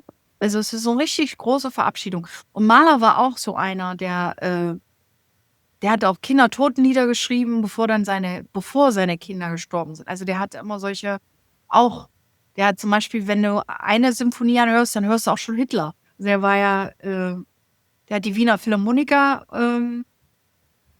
äh, dirigiert und musste Okay. dann raus und hatte dann aber auch schon ja, so bestimmte Sachen der war auch schon so ein Vorahnungsmensch, sage ich mal. Also es ist ein hochinteressanter Mann. Ich habe immer solche Künstler, also solche Komponisten ganz anders wahrgenommen jetzt und wie sie auch Dinge geschrieben haben. Auch Beethoven jetzt, ja. Also ich habe ja immer Beethoven geliebt, aber ja, bestimmte Dinge sind halt ganz anders, nimmt man jetzt ganz anders wahr. Ja, wenn er über die Natur schreibt oder auf die 9. Die 9. auch, seine 9. Das ist ja das Ding, ja. So viele hatten diese 9. und dann sind sie gestorben. Es war aber so ein Curse. Aha, Aber Beethovens 9. ist auch also es geht um alles, also um die Verbindung, dieses Bruder, Schwester, alles eins werden, ja. War auch ein Stück, wo du sagen kannst, Wahnsinn, der war taub und hat das Ding geschrieben, ja. Und hat es ins Leben gebracht, ja. Ja, aha, das heißt, also Gustav Mahler und Beethoven sind nach der 9. Symphonie gestorben. genau, ja, viele. Das sind nicht nur die beiden, es sind viele gewesen. Das heißt, man hört am besten nach der 8. auf. Ja, das war so ein Curse, ich weiß nicht. Das war eben halt so, das war dann, also ich meine, Mahler hatte dann auch noch so ein bisschen 10. Aber ja, die 10. ist nicht 10, also war so ein erster Satz, ein bisschen was aber es ist eben halt nicht vollendet, ja. Und ja, aber ich würde dir die 9. raten. Es ist ein tolles Stück. Okay, muss ich mir mal, also das ist jetzt mal so ein To-Do, Ja, Advice for the listeners, oder? Das heißt, ja, wie sagt man auf Deutsch, ein Ratschlag, eine Aufgabe für euch Zuhörer, ja, welches bis hierhin gebracht haben. Hört euch die Gustav Mahler 9. an und vielleicht auch noch Beethoven 9. Symphonie. Beides über wunderschön. das Leben. Also das hat natürlich auch vielleicht etwas dazu tun, weil die Komponisten dann auch schon ein gewisses Alter hatten und gewisse Erfahrungen im Leben.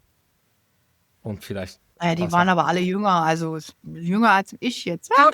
Aber ich meine, ja, du hast recht, die hatten Erfahrung, aber viele waren doch auch sehr, ja, guck dir mal an, also wie hat denn Beethoven geschrieben? Der hat sich in sein Zimmer gesperrt, der hat dann da in seinen Pisspot da reingemacht und hat das Essen liegen lassen und wochenlang da, weißt du, an seinen Sachen geschrieben. Also es war auch die waren auch alle ein bisschen irre. Guck mal, und Bach, was hat 'n Bach gemacht? Der war mal laufend high.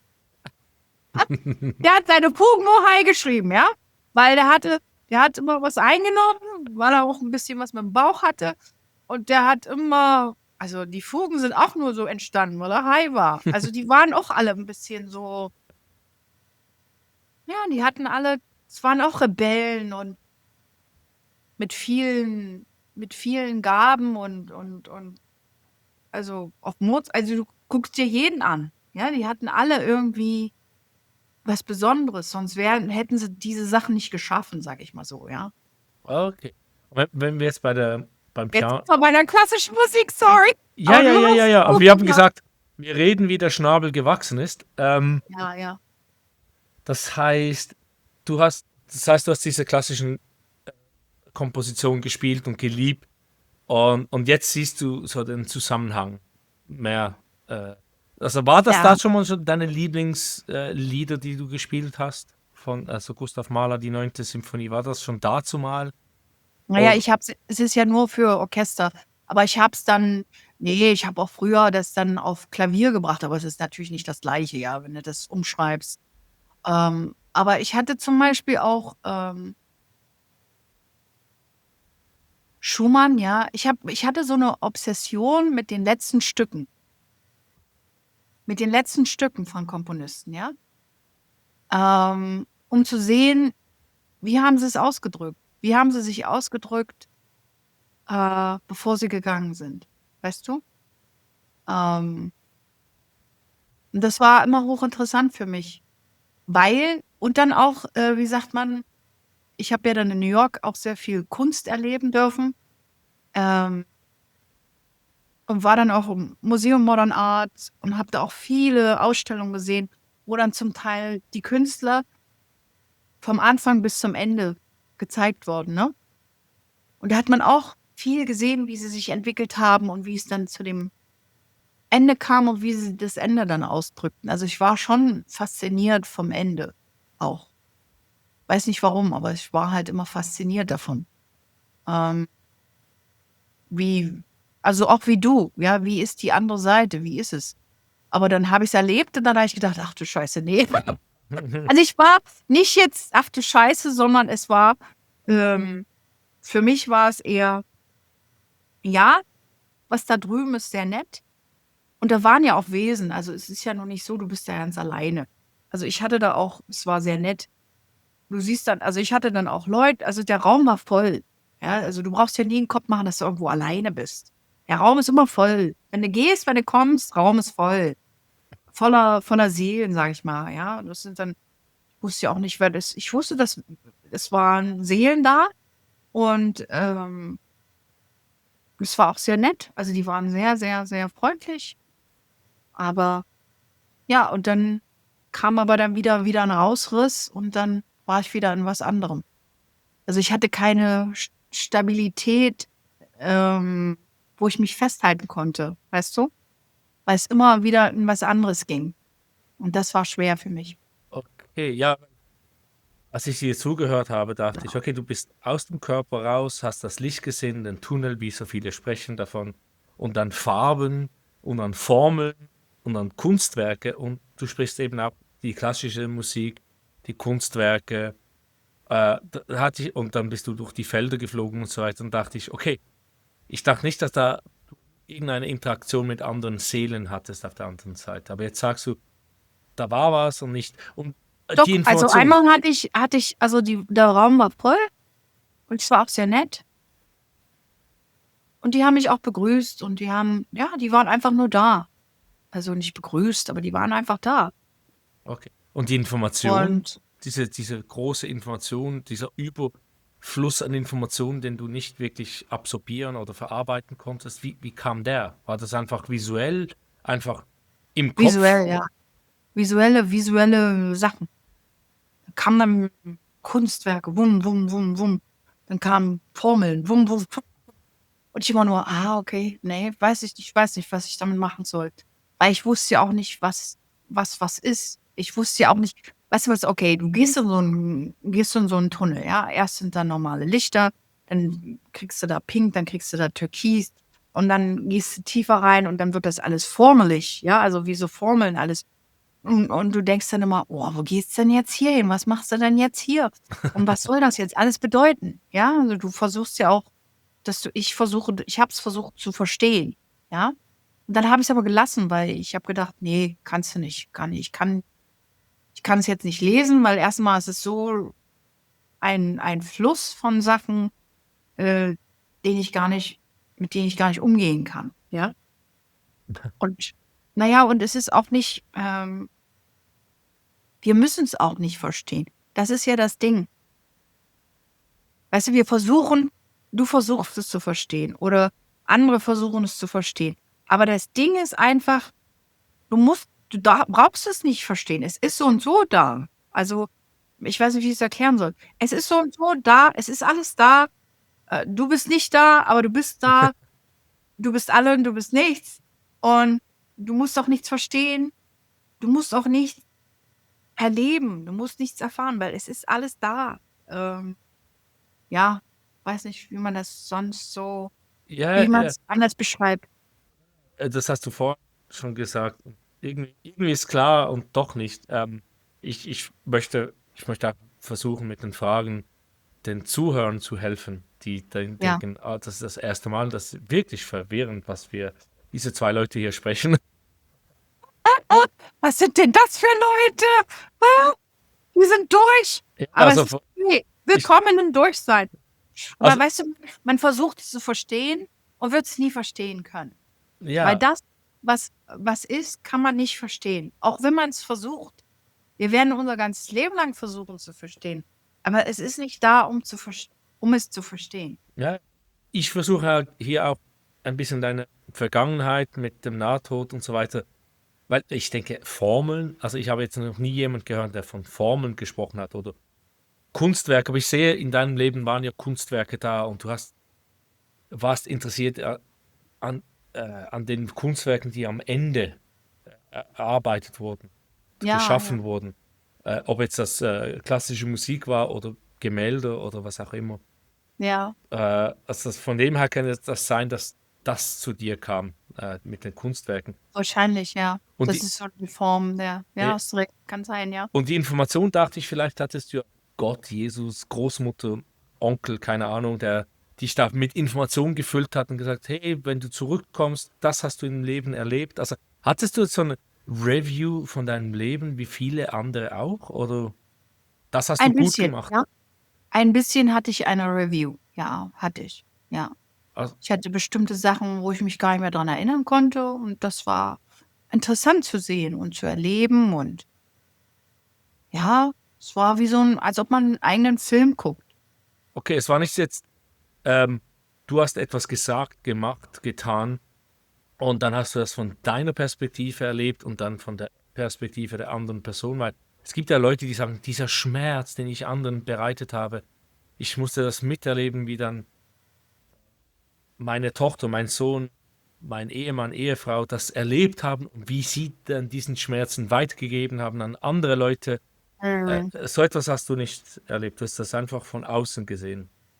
Ich habe es von außen gesehen. Ich habe bestimmte Sachen gesehen, aber Schmerz kann ich nicht sagen, dass ich Schmerz Oder gesehen auch habe. Freude, also auch zum Zeigen, wenn man jemandem Freude bereitet, wie die Liebe sich dann weiterentwickelt. Das ist einfach zum Zeigen, dass unsere Aktionen, Taten, Worte einen größeren Effekt haben. Das habe ich ein paar Mal gehört in verschiedenen Podcasts. Ja, aber ich hatte es jetzt nicht so, ich hatte es eher so wie so ein Fast Forward, weißt du, also Fast rückwärts. Fast Forward, Fast rückwärts.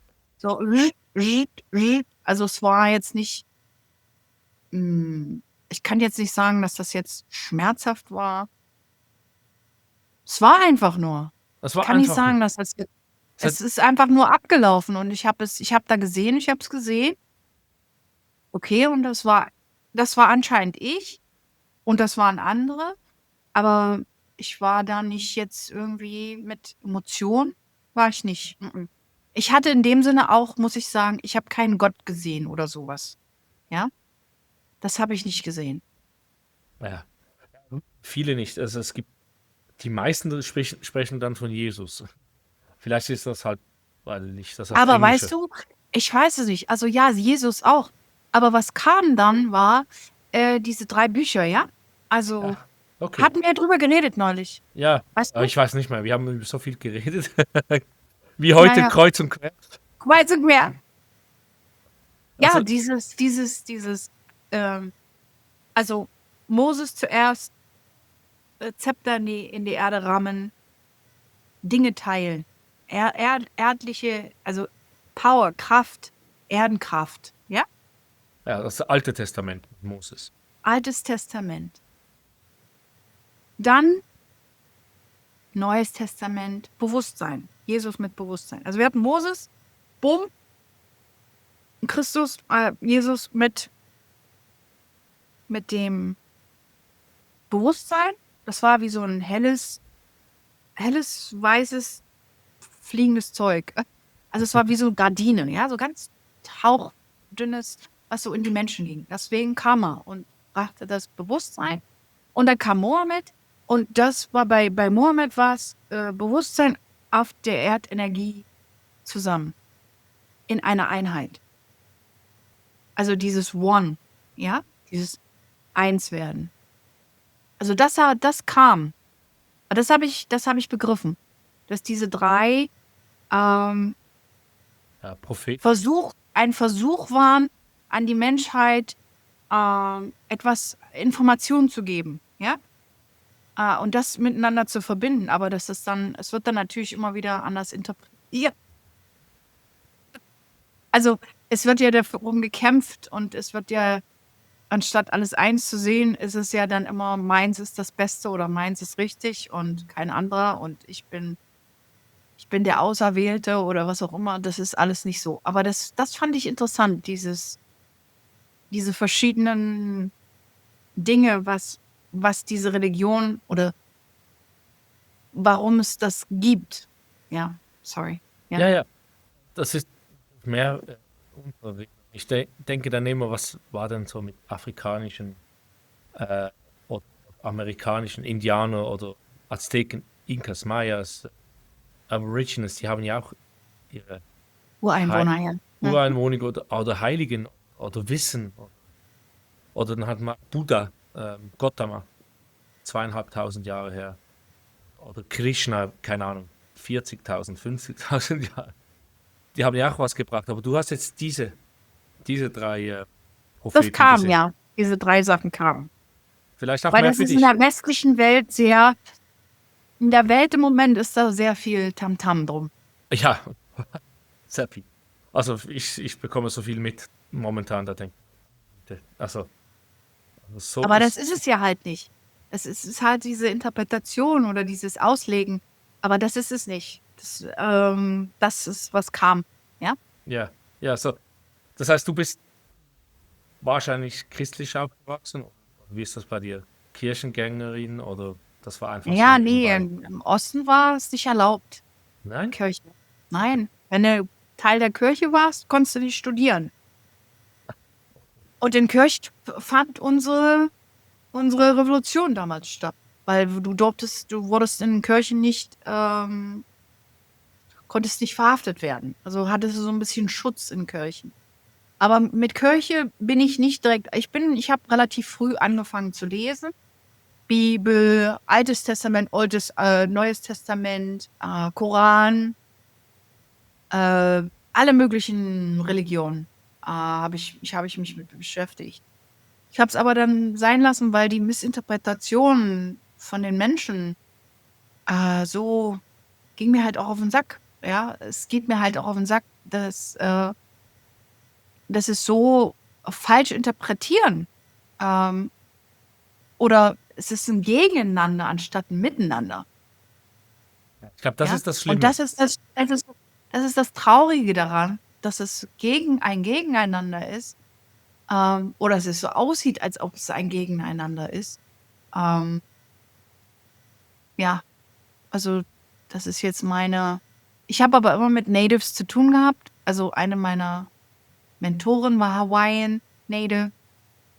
Ich treffe überall Natives. Auch Klienten, die Natives sind. Ähm, war schon immer Teil äh, ja, es ist bewundernswert. Natives, also finde ich sehr bewundernswert. Ähm, von ihrer Goodness. Wie sagt man Goodness auf Deutsch? Keine Ahnung. Äh, Großzügigkeit, Gutherzigkeit, Ja, Gutherzigkeit. Der Welt gegenüber, der Natur gegenüber, der Gemeinschaft gegenüber. Und es haben nur die Ureinwohner in der Form. Wenige andere Menschen haben das. Also in dieser Form, die ich kennengelernt habe. ja, Ja. ja, Mhm. wir haben uns davon entfernt.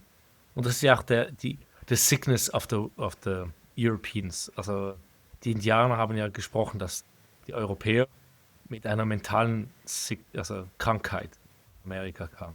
Mhm. Nicht nur die verschiedenen körperlichen Krankheiten, aber die schlimmste Krankheit war die Krankheit im Kopf. Mhm. Ja.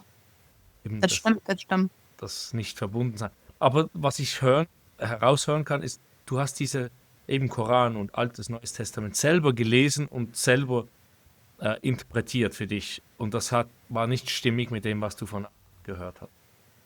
Na, und ich fühle, dass ich auch alles irgendwie bin.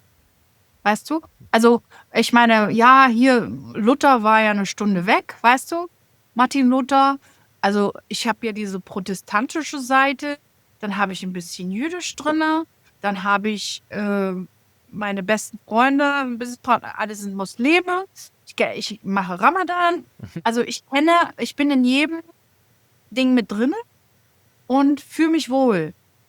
Ähm, aber jetzt nicht in einem organisierten Stile, sondern in dem, was es für Weisheiten bringt oder ja, also für gute Sachen, ja. Und Menschen wollen auch immer, dass ich irgendwie irgendwo dazugehöre. Und ich bin dann immer offen und sage, ja, gerne, ich komme mal mit. Und dann, ich weiß noch, eine Freundin von mir, die hatte mich mitgenommen zu so einem Guru. Dann bin ich dann eben so ein Teil von diesem Guru geworden, ja. Und dann hast du da hier so einen Punkt. Okay, dann hast du da eben so einen Punkt. Und ja, die sind Vegetarier, wunderbar. Aber ich war halt immer offen und habe mir das alles angeguckt. War faszinierend. Und bin immer Teil von, also ob das jetzt Religion ist oder Menschen oder Kultur. ja, es ist egal halt, ne? Das ist halt so einfach schön zu erleben, ja, ohne irgendetwas in eine Box zu packen, sage ich mal so. Ja. Aber ich sehe, wir sind jetzt wirklich sehr weit links, rechts raus und du hast gezeigt, dass du ja vom Piano dann gecoacht hast und dann hast du mit all diesen Musikern, Hollywood-Stars, ähm, dann Integrations- oder Holistik, gesamtheitlich oder Mhm. Gesundheit, Indien, Zen Master, Ayurveda studiert. Und dann war ich etwas überrascht, als du die Magenprobleme hatte oder Darmprobleme, dann das Fasten. Äh, ja, du bist wirklich da in vielen Ecken. Und dann eben auch die 3 Bücher, eben Koran, Bibel. Äh, Das zeigt schon ein bisschen, du bist ein bisschen neugierig überall dabei. Und das warst du immer vor und nach dem Nahtod. Äh, Jetzt ich weiß nicht, wie ich das abrunden kann. Ich habe das Gefühl, das kann man nicht abrunden. Da kommt noch so viel mehr. Äh, aber mit welchen Gaben bist du zurückgekommen? Oder nebst dieser Ruhe, es geschieht zwischen den Sekunden, es geschieht zwischen den Tönen. Es geschieht nichts, aber doch so viel. Diese Bewusstsein, diese Aufmerksamkeit, diese Wertschätzung, das ist sicher mal eine Gabe. Aber hast du noch andere Sachen, die gekommen sind oder andere Erinnerungen, Informationen gekommen seither? Ja, es geht halt um, dass ich im Moment ist es so, dass ich einfach nur darauf höre, was ich machen soll. Also intuitiv höre ich da hin und dann tue ich das. Äh, bin ich jetzt mit mehr Sachen? Ja, ich bin mehr mit mehr Intuition, mit mehr Hellsehen gekommen. Also, und da musste ich auch erstmal umgehen lernen. Wie gehe ich damit um? Wie gehe ich mit Dingen um, wenn ich weiß, dass da was kommt? Wie kommuniziert man das? Ohne dass ja alle denken, du bist durch. Ah, aber davor habe ich jetzt auch gar keine Angst mehr. Es ist bloß, was soll ich mit der Information machen? Da ging es jetzt manchmal drum, ja, bei mir. Was soll ich mit dieser Information machen? Und ab und zu mal habe ich das noch. Was soll ich mit dieser Information machen? Ansonsten versuche ich, die Information weiterzugeben. In dem Moment, wenn ich die Information weitergebe, geht es mir gut. Wenn ich die Information nicht weitergebe, dann geht es mir nicht gut. Dann wird es wie bei dir, wird es dann zur Panik oder sowas oder unterdrückten Sachen. Ja? Das heißt also, Informationen schlummern in uns. Wenn wir die nicht weitergehen oder weitertragen, dann geht es uns scheiße. Ist wie so ein Alarmknopf. Naja, und das ist halt gekommen. Ich musste das bloß erstmal alles ordnen. Ich musste mich ordnen. Ich musste Menschen um mich drumherum ordnen. Was kann ich sagen, was kann ich nicht sagen? Dann jetzt sage ich alles. Jetzt habe ich mir eine Community gebaut, die genauso ticken wie ich. Die hatten entweder Nahtod oder haben irgendwelche Gaben aus einem anderen Leben oder sind total, sind super und ich helfe diesen Menschen, dass sie hier im 3D klarkommen und sich was aufbauen damit. Ja, weil es ist ja auch irgendwo auch ein Geschenk. Weil man hätte ja auch gehen können, sind wir ja nicht, sind wir da? Ja, dann machen wir noch ein bisschen was. Machen wir noch ein bisschen was, ja? Stellen wir noch ein bisschen was auf den Kopf, bewegen wir noch mal ein paar Leute, erleben noch ein bisschen Dankbarkeit, Wertschätzung. Also ich liebe dieses Wertschätzen und diese Dankbarkeit, das liebe ich, dass ich das raushole aus den Leuten. Also ich fange immer ich habe einen Quantum-Kaffeeklatsch jeden Montag mit meinen Leuten. Und wir fangen immer an mit etwas Neuem und Guten und dann gibt es immer am Ende eine Wertschätzung. Und die Wertschätzung kann über alles Mögliche sein. Aber es ist diese Dankbarkeit und diese Wertschätzung, das haben wir verloren. So viele. Weil es muss alles schneller, teurer, was auch immer sein, ja? Schöner, jünger, dünner, dicker, größer, kleiner sein. Aber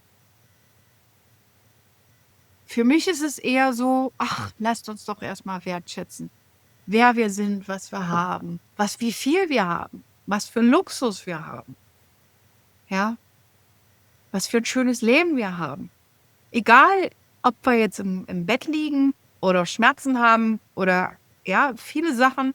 Es gibt in jedem Fall, in dem wir sind, gibt es Dankbarkeit und Wertschätzung für das, was man hat. Und das finde ich so schön, die Menschen daran zu erinnern, weißt du? Und dann werden wir wieder Menschen. Weil es ist ja auch so, viele Dinge, die jetzt um uns drumherum passieren, auch mit KI, obwohl ich KI liebe, mit KI zu arbeiten, liebe ich es. Ich bringe auch Leuten bei, wie man mit KI weil dadurch, dass ich sehr viele Strukturen erlebt habe und wiedergekommen bin, kann ich sehr einfach mit Strukturen umgehen. Ich weiß auch nicht warum. Jedenfalls mit KI kann ich programmieren, kann ich alles Mögliche machen. Das spielt auch keine Rolle. Aber jedenfalls, trotzdem ist KI kein Mensch. Ja?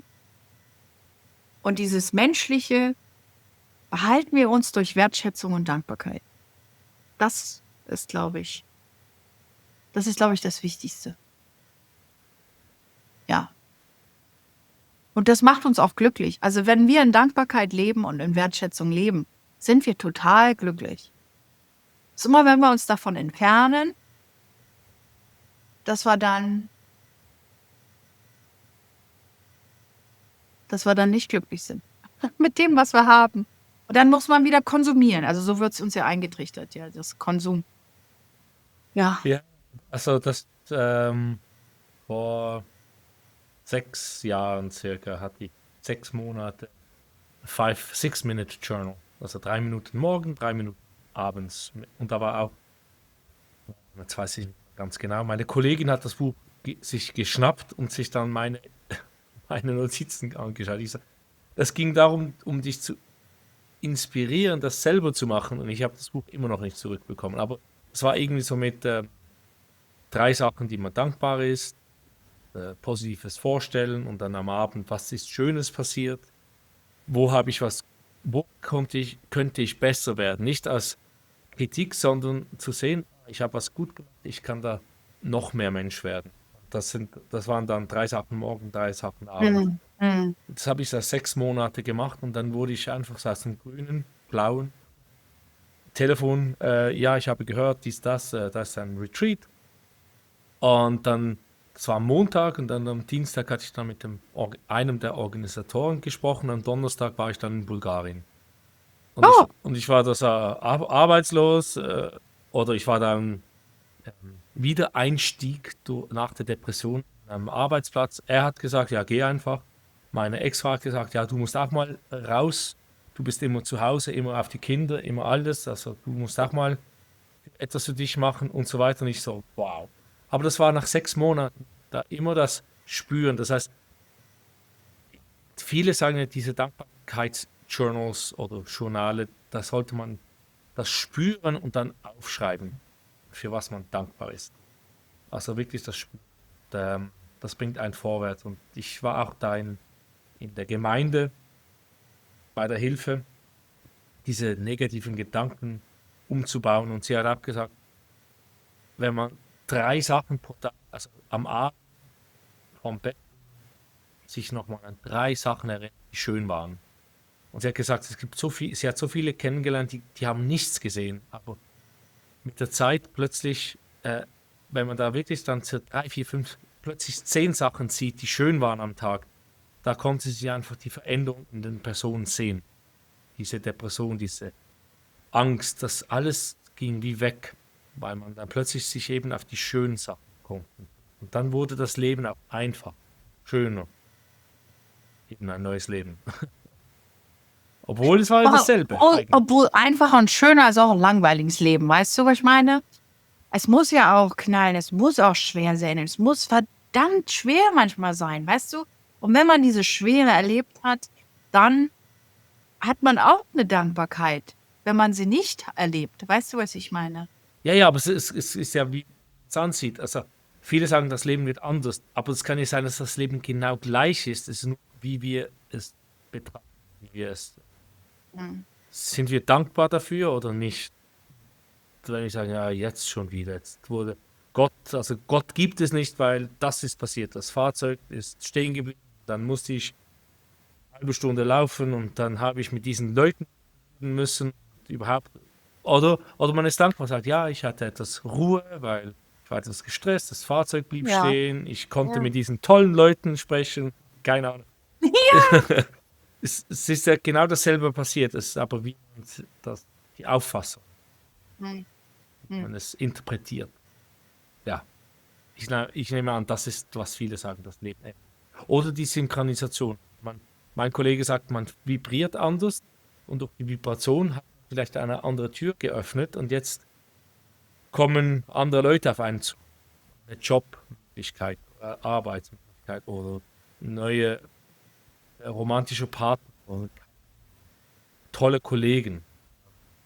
Möglichkeiten, die Welt zu bereisen und diese Kulturen anzusehen, ein Teil einer Community zu sein, obwohl ich das Geld jetzt nicht habe, aber ich vibriere und ich bin bereit dafür und jetzt plötzlich kommt da jemand und sucht jemanden wie mich und da kann ich dabei sein. Oder ich muss es selbst aufbauen. Und das fühlt sich zu groß an jetzt im Fall. Wenn wir jetzt zurückgehen, Kulturen und Leute kennenlernen auf der ganzen Welt. Ähm, wenn man bereit ist, eben positiver die Welt betrachtet, egal was passiert. Und das ist auch wieder ein spirituelles Ding, das ich gehört habe. Alles ist vorprogrammiert im Leben, nur wie wir darüber fühlen, wie wir das betrachten. Das liegt in. Aber mehr oder weniger alles, was passiert, ist schon. Alles schon geschrieben. Ob das stimmt oder nicht, keine Ahnung. Kann Was, sein, ja. wenn es einem hilft, besser durchs Leben zu gehen, wieso nicht? Dann sagt man, okay, alles ist schon geschrieben, ich lerne einfach mehr positiv äh, das zu betrachten. Ich versuche das, wenn es mir schlecht geht. Aber ja, wir sind bald bei 2 Stunden Gespräch, das ist, und wir gehen links und rechts, Links und rechts. oben runter, wie Nicht linear. innen so draußen, wie oben so unten. Habe ich oder hast du irgendetwas, das du noch gerne für dieses Gespräch rauslassen möchtest in die Welt des Internets, die Zuhörer? Nee. Naja, ich glaube, dass in unserem Leben geht es nicht um uns. Wir denken aber, es geht um uns. Ich weiß noch gar nicht mal, ob wir wirklich da sind, aber immer wenn ich jetzt zu doll bei mir bin, ja, wenn ich denke, es geht alles um mich, stimmt gar nicht. Also, man existiert ja gar nicht, aber das ist wieder was anderes. Aber ich meine, weißt du, dieses Fokussiertsein auf mich, wenn ich zu fokussiert bin auf mich, dann ähm,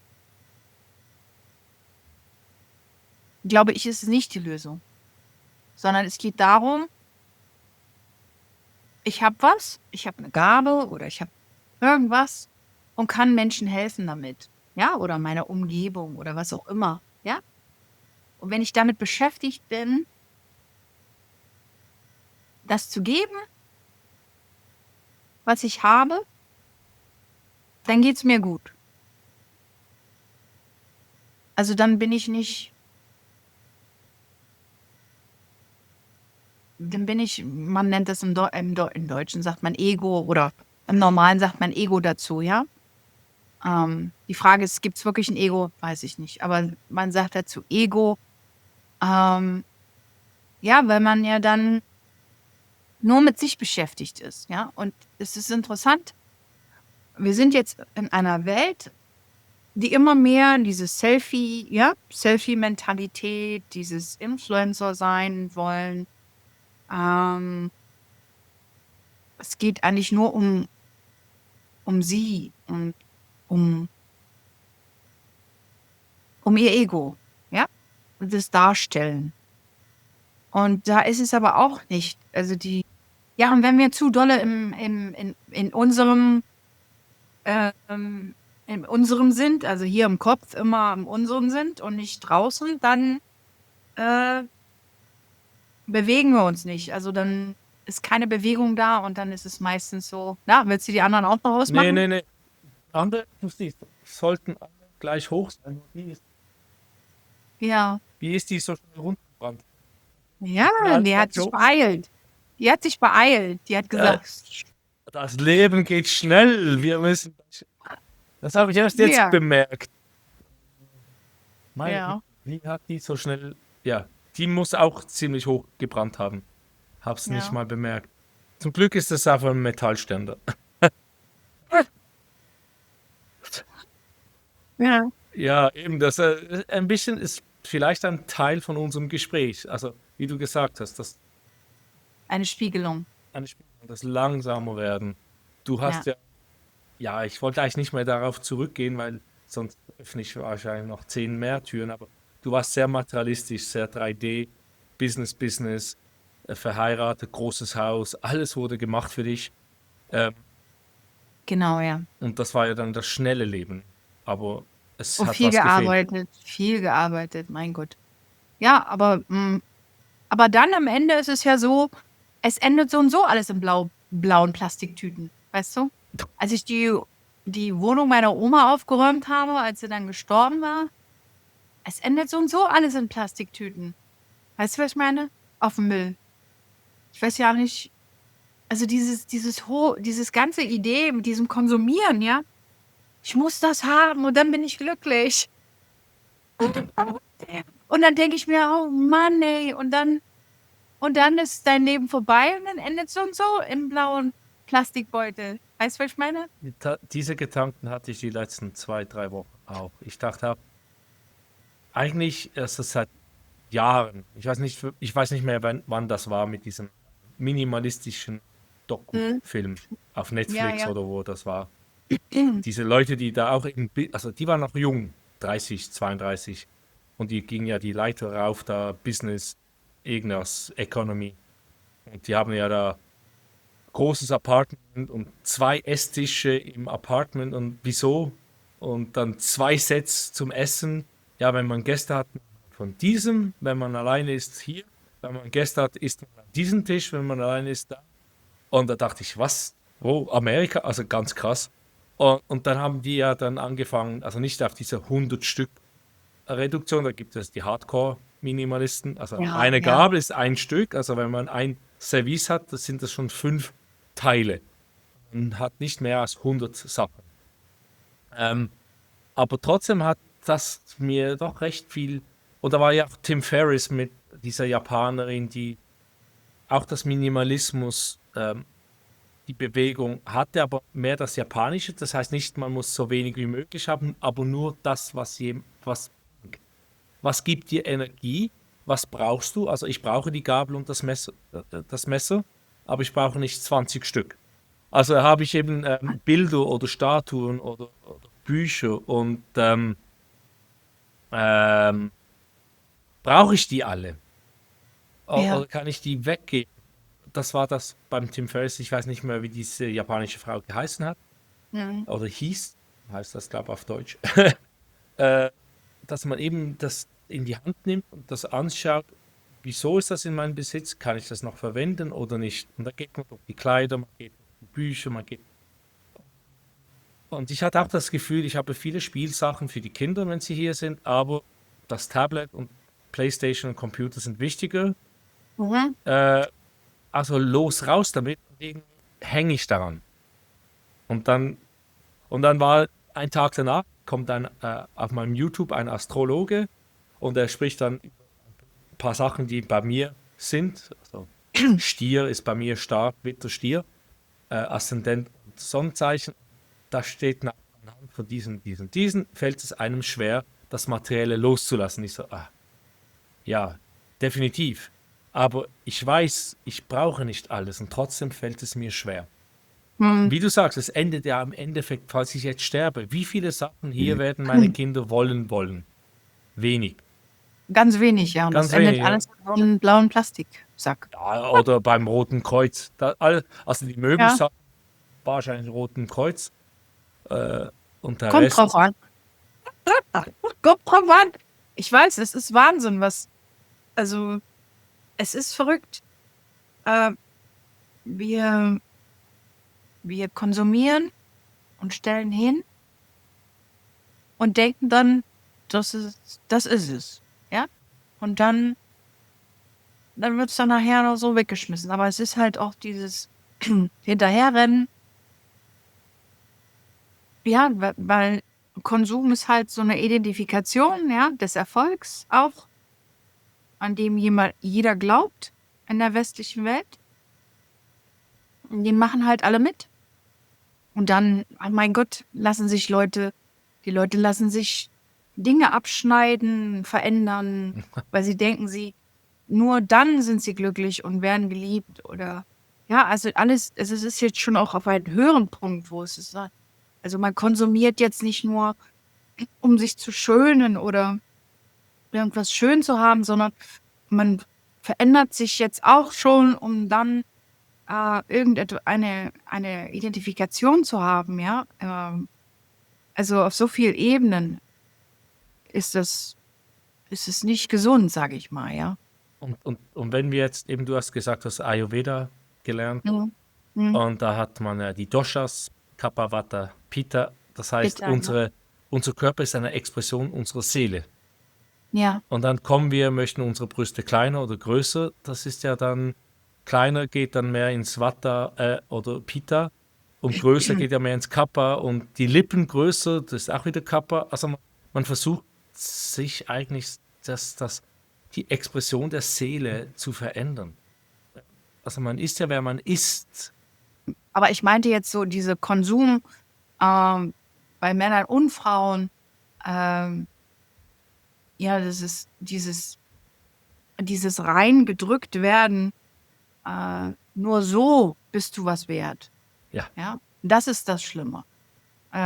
Nur so bist du was wert, wenn du jetzt da reinpasst. Das heißt, du musst jetzt so aussehen und du musst jetzt so sein, du musst jetzt das verdienen oder das sein, und dann bist du was. Ja, und das versucht dann jeder mitzumachen. ja, kenne ich. Ja. Ja, ja. Also Das ich merke machen es auch, alle mit. Eigentlich machen es alle mit. ja, mache ich auch. Ich merke einfach bei der Arbeit, wenn es dann heißt, ja, dies und das schaue ich hier an und sage, macht das wirklich Sinn? Das ist einfach eine Regel, die keinen Sinn macht. Oder äh, muss ja nicht so sein. Oder Mittagessen, es ist 12:30, jetzt musst du Mittagessen. Ich sage, ich habe aber keinen Hunger.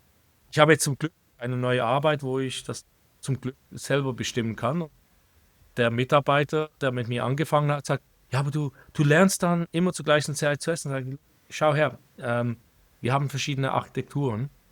Hm. Mein Körper muss nicht immer zur gleichen Zeit essen. Ja, aber du wirst das lernen.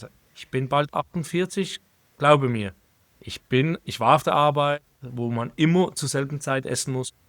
Und oft hatte ich keinen Hunger zu dieser Zeit, obwohl ich jeden Tag über 6, 7 Monate zu dieser Zeit gegessen habe. Ja. Es gibt Tage, da hätte ich eine Stunde, zwei früher essen müssen Hm. oder eine Stunde später, aber ich musste dann essen, weil das. Ja. Also jetzt habe ich die Möglichkeit, also wenn ich keinen Hunger habe, esse ich nicht. Und wenn ich Hunger habe, esse ich früher. Aber wir müssen, mehr oder weniger, wir müssen schon uns selbst finden und uns selbst finden, habe ich das Gefühl, geht doch oft über die Stille, die Ruhe und eben das, ja, wenn man mehr Selbstvertrauen hat, denke ich, geht das dann auch besser. Wie du erklärst dich auch nicht mehr, sagst du. Du denkst auch weniger darüber nach, was du sagst, was früher vielleicht härter war. Und viele, ja, klar, ich bin oft an der Klagebank, weil ich das sage, was ich denke. Schon immer. Und vielleicht kommt es daher, dass ich nicht mehr richtig weiß, was ich will. Hm. Weil, ja, das hast du schon Mhm. wieder gesagt, was du denkst. Das kannst du nicht. Du darfst das nicht. Und, und das ist das, was ich meinen Kindern geben möchte.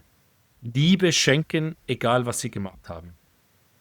Und ich möchte nicht die Frustration zeigen, sondern dass ich das akzeptiere. Oder Hm. egal, Schön. auch wenn meine Kinder dummes Zeug rauslassen, dann möchte ich sie nicht verurteilen, sondern einfach zeigen, okay, bei mir ist es okay, da ist es nicht okay, hier Mhm. könnte es okay sein.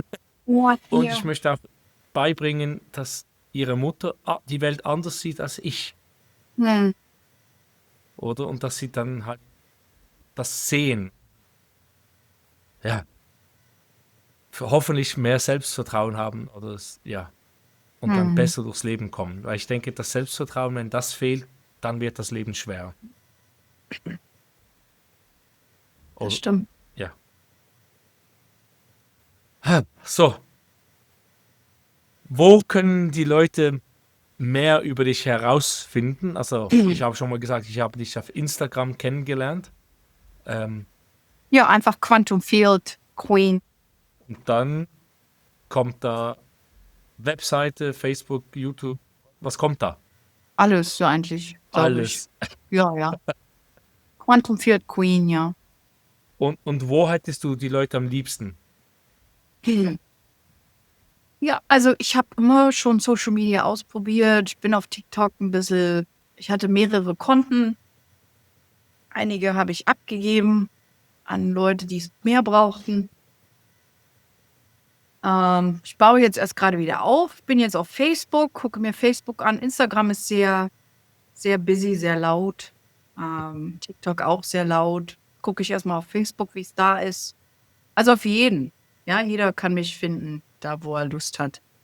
Und ja, also ich liebe es, mit Leuten zu arbeiten, die Nahtod erlebt haben.